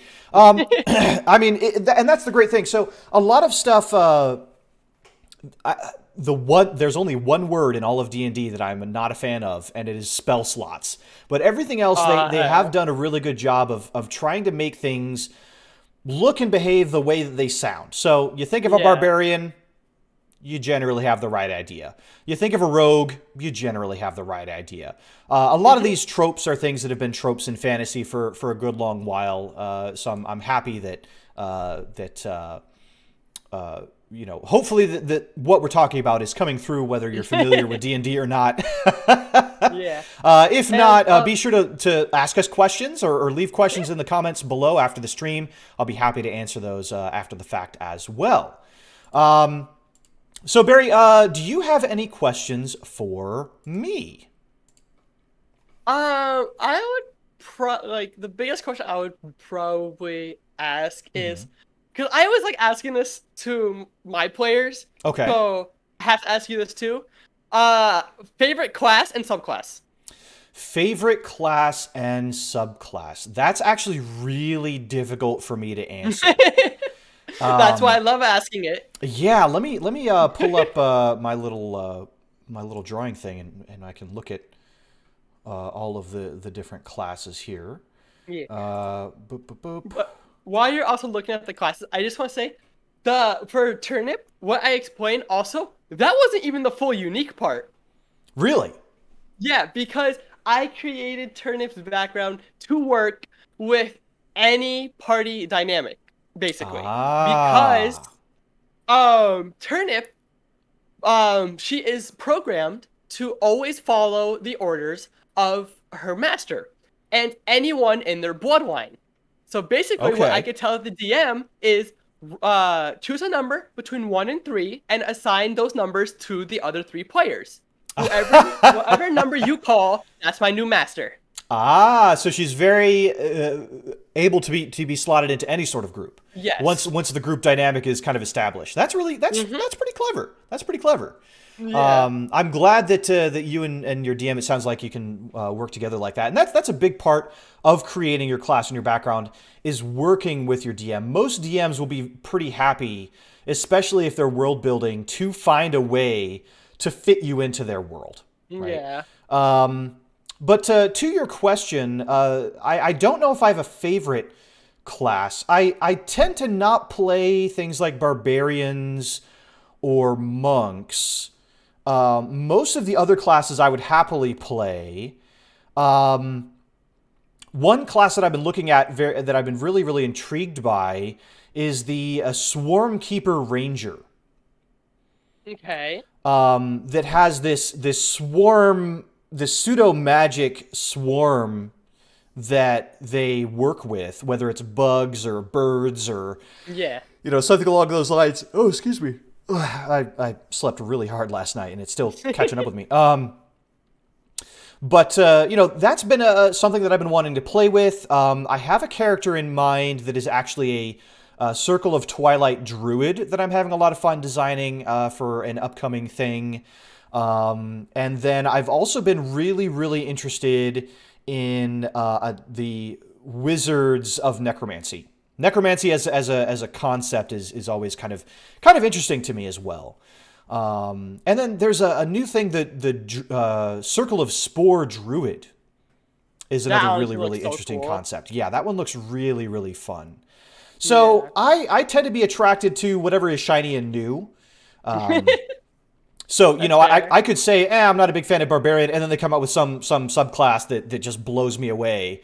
You never know. It's really, really hard to say for me. But I tend to be, easily distracted by whatever's shiny and new. But what about you? What would your favorite class be? Do you have an answer for that? Okay, so I have 2 because I can't really decide between the 2. But number 1 of the two would definitely be Swords Bard. A sword bard. Okay. Yes, I really love just the skirmish potential, especially when you multi-class that with Rogue. Oh my Oh god! And yeah. then you go Swashbuckler Rogue, and that's actually my second choice, Rogue Swashbuckler. Oh yeah. Oh, College of Swords bard plus swashbuckler rogue. Yeah, I imagine Yes, you're able to pull off quite a few different feats with that one. yes. Like literally with a Swashbuckler and Swords Bard, Hmm. you can basically if you're just fighting an enemy one-on-one and there's no allies or enemies anywhere like within 5 feet, you get sneak attack damage. Oh, that's So pretty impressive. yeah, it's honestly probably like something I have not been able to like do a full campaign with that, Hmm. because when I say like characters play, I mean like characters that I'm aiming to complete a whole campaign with. Right. So I have one character that I probably played for like 5 sessions, a Swords Bard character. Hmm. But you haven't But gotten like to finish that campaign. yeah. Gotcha. So Okay. Okay. because the DM had to like cancel the whole campaign due to school. Ah, yeah. Yeah. Life So happens. I'm hoping in the future I could bring her back and uh do some Swords Bard shenanigans. Yeah, absolutely. Well, so I'm going to ask one more question, and we'll Okay. talk about that a little bit, and then I will be moving on to talking about my anniversary, which you don't have to stick around for that, but if you would like to, then you're welcome to. Yeah, I'll stick Um, around. Good. So the last question that I have is, what aspect do you think is most important in creating a character from a character standpoint, not necessarily from a number standpoint or a gaming standpoint, but from creating a character concept? Do you think the background is more important, the class is more important, or is the race more important? Personally, I would say none of those None of are those. the most important. Oh, we're I going off the trail, everyone. We need rip. We're no we're railroading derailing. here. We're derailing already. Okay, so what do you think is the Derail. most important aspect of creating a character? Your character's backstory. So wouldn't That's that be what part of I the would. background? Or no? No, No. Okay, I would. interesting. For me, I would say no, Hmm. mainly because of the fact that your character's backstory doesn't have to pertain to their background, but their background Ah, can pertain to their backstory. It's like a square and a rectangle. I gotcha. I gotcha. Yeah, so like if you have an urchin or urchin, where not urchin, an Yeah. urchin let's say you have an urchin wizard, for Okay. example. But you can have it so in their backstory, at one point they were, let's say you start at level 5 with this character. Sure. You could say that at one point in their life, they were a very powerful, well-respected wizard who absolutely took no shit from anyone Okay. and had no problems with taking a wizard duel. Then all of a sudden, Ah. he went one step too far and took a very bad bet, and now he's an urchin. And now he's on the streets, Yep, having to learn the harsh realities of the world. yep. I see. So I see. Okay. So with that backstory, you can either go with the urchin background, or you can go. I forgot what it's called, but there's a specific background for like gamblers and stuff like that. Yeah, they've added quite a few backgrounds, which is really, Yeah. really great. Yeah. So then you could also go with like that kind of gambler background. Hmm. So and then have like the urchin part be more of a recent thing that happened and have that play with the story. Yes. Yeah. So that's why I think that the character's background is probably one of the most important things for character creation. That's fantastic. And That's a great yeah, answer. and I will always say to everyone out there, don't focus on min-maxing, please. Yes, never never min max. Like I will say that there is an aspect of fun, and this happens in Warhammer as well, of trying to figure out the combos that do the most ridiculous thing, right? But when it comes to creating a character for a campaign, nothing is more unfun than sitting there listening to somebody rattle off a bunch of rules that says that they can do some min-max thing and wait for them to roll their dice, all just so that they can do this one thing that they've been min-maxing for. yeah, exactly. Yeah. Like what like if the character you want to play is a character that can be min-maxing, then okay. Yeah. But Yeah. don't purposely go for a min-max, because then you're going to be so focused on the stats, you're not going to care for your character. Exactly. Yeah. Alex says, but my Elven Mystic Archer min-max. I will say that one thing that I really did enjoy, there was a book that came out for Pathfinder. I want to say it was the Emerald Tower. Are you familiar with that one? I've heard of it. Yeah, it was a collaboration of a bunch of different people, artists and DMs and story writers that came together to create this campaign setting that was all about this tower. Then you're supposed to adventure your way through that tower and get to the bottom of it to uncover all these mysteries. And a lot of the levels really didn't make sense when they all came together. But it was very much a smash and grab sort of setting. If you wanted to min-max a character and your party and your DM was all for that, and I think it's smash in the door type of campaign, right? You smash in the door, you kill all the enemies as fast as you can, you move on to the next thing, you get your loot, you get even more and more powerful. There is a type of player and a place for those sorts of characters, but I'd say not in the games that I run. Yeah, and probably not in the games that you run. Also, Alex, I will say, if you play Mystic, DMs must hate you. Yeah, that's a rough one. That's a rough one. But welcome, Vixel. Thank you so much for being here. I am going to start talking about my anniversary. Okay. So I do, before we go on, I do want to thank you, Barry, for being here, and thank you for answering my questions and participating in this great conversation. Thank you for letting me be here. It was fun. Absolutely, absolutely. And one thing that I think, this is going to be a shift in topic, because now we're kind of talking about VTubing, right? VTubing. The whole reason that both of us are here. Now, you've been VTubing for how long? Once Thanksgiving hits, it'll be a year. So your anniversary is coming up really, really quickly as well. Yes. Which is fantastic.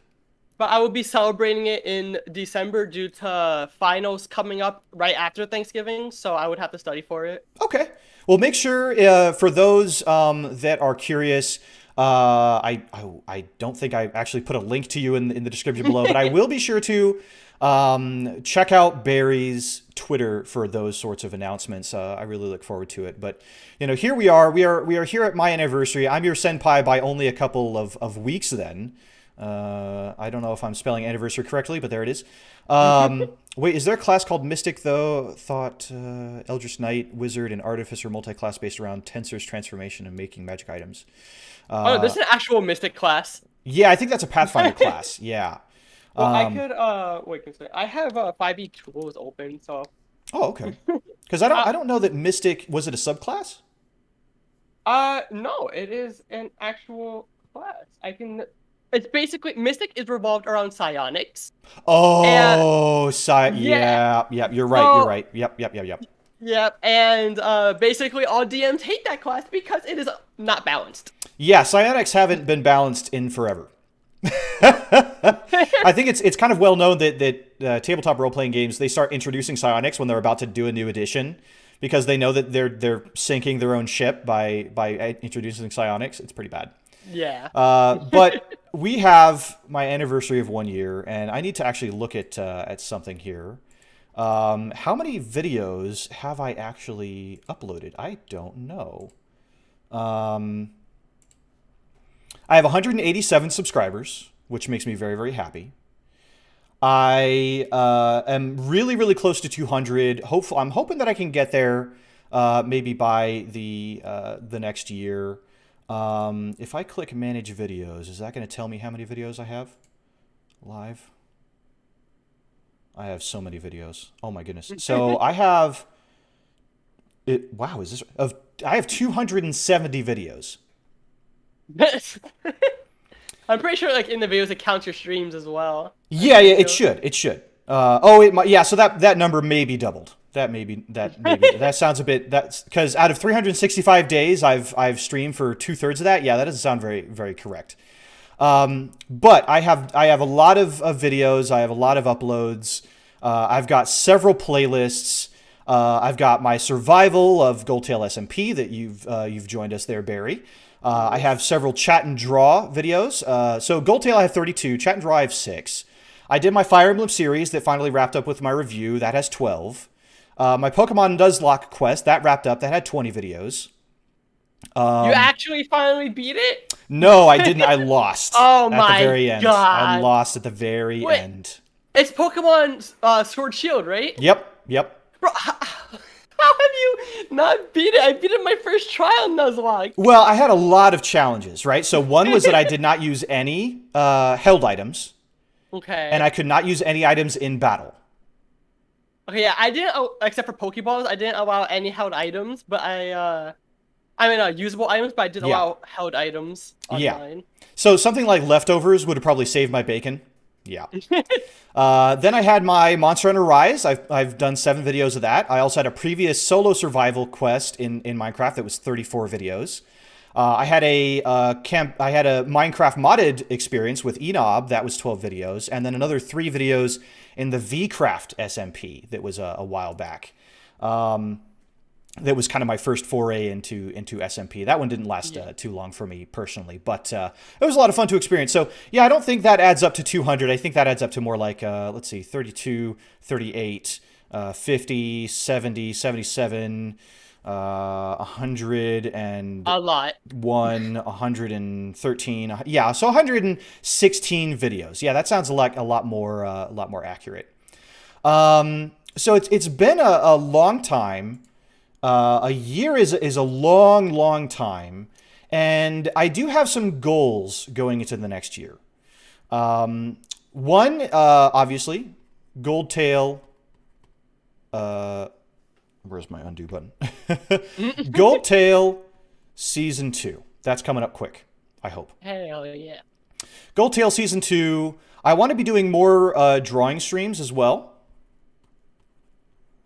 I am also going to be making the move to Twitch to be able to kind of facilitate more. As much as I do want to stick to a schedule for certain streams, I also want to be doing more, just pick up and go streams. If I just want to, if I feel like streaming, I don't want to be held to a schedule. I want to be able to do guerrilla streams really, really easily. Yeah. And then I also have planned my 3D model, which is coming out, and it's coming a little bit slowly. I've hit some snags, but I'm chipping away at it, and hopefully going to be seeing that, rigged up and moving forward soon. I am very excited. I am too. I'm learning 3D modeling from the ground up, and it's very, very difficult. But I'm very, very excited to have it come all together. So those are my main goals going into the next year. I'm going to continue streaming. I'm not going to be thinking about taking any hiatuses or anything like that. I just want to keep doing what we've been doing, which has been a lot of fun.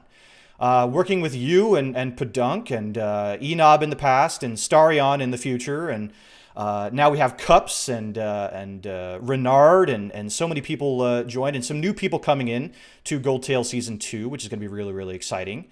And more collaborations in the future. I know you and we really want to schedule a time to talk about Warhammer as well. Yes. Snowy Wolf asks, why are a lot of people either doing remodels or getting new ones recently? I think it's for me personally, I can't really speak on other people. For me, it's about upgrade. Yeah, that's the same reason I'm getting my new model. Yeah, so for me, it's a matter of, I made this model of myself here, and I think I did a pretty gosh darn good job on it, but I want to push myself further and to have a model that can do more. And that kind of goes hand in hand with upgrading to 3D, is I hope that I'll be able to do a lot more with a new model.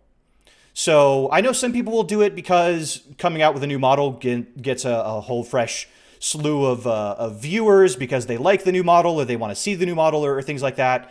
Well, thank you, Mermelade. I do appreciate that. So, there's a lot of different reasons that people would do a new model. I can't really speak on a lot of others, but for me, it's going to be a real physical upgrade. Other than that, I do want to just shout out some thank yous, right? I want to thank everyone that has been here in chat, of course, that I'm going to be doing in a moment. But I also want to thank a couple people in particular. I hope they see this, whether they're watching now or later. I want to thank Tiakun, Obsidian Bubble, and Arrow, who have been viewers since, near the beginning, that have supported me from the very beginning of my streaming career. If not for them, I would very, very likely have no viewers in many of my early streams.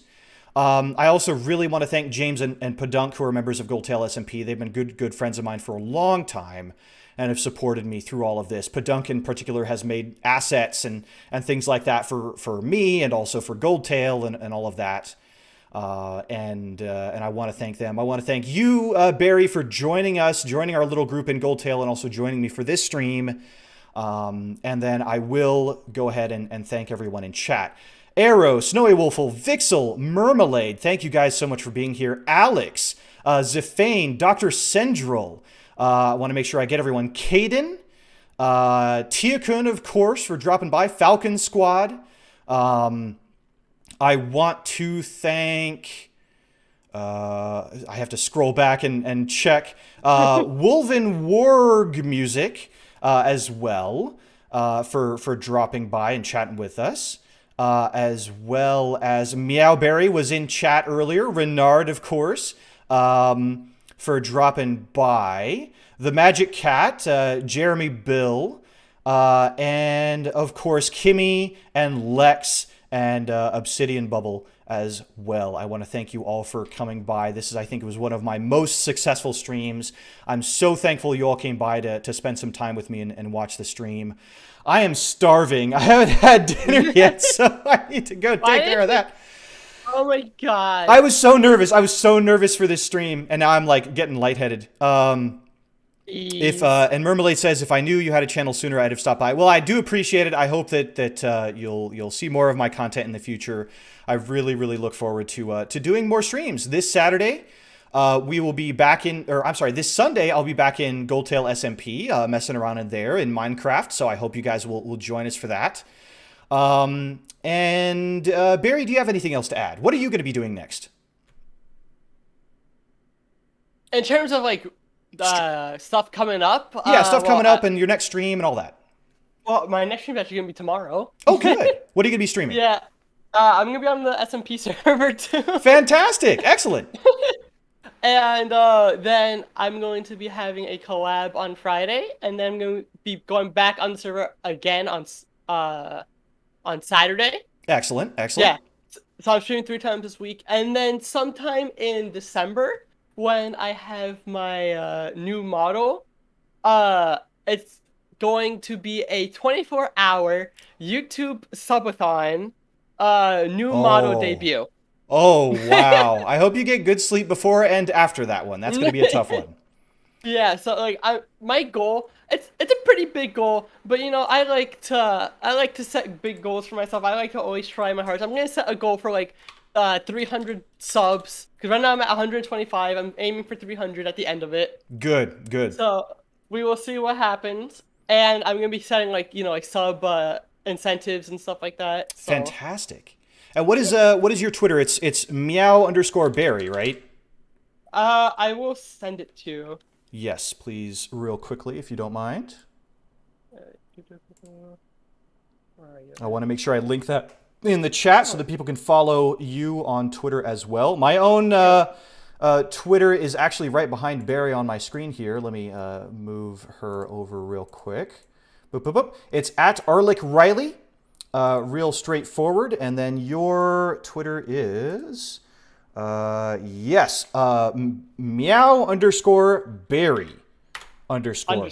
Which I have linked in the chat as well. And thank you, Arrow, for that as well. Please definitely follow Barry. Great content creator, great friend. I hope that we can collab more in the future, both in gaming and conversation. Yeah. And we'll have plenty more to talk about. But thank you again, everyone. Thank you again, Barry. I'm going to go get dinner. So farewell, take care, and I hope to see you all again very soon. Bye-bye.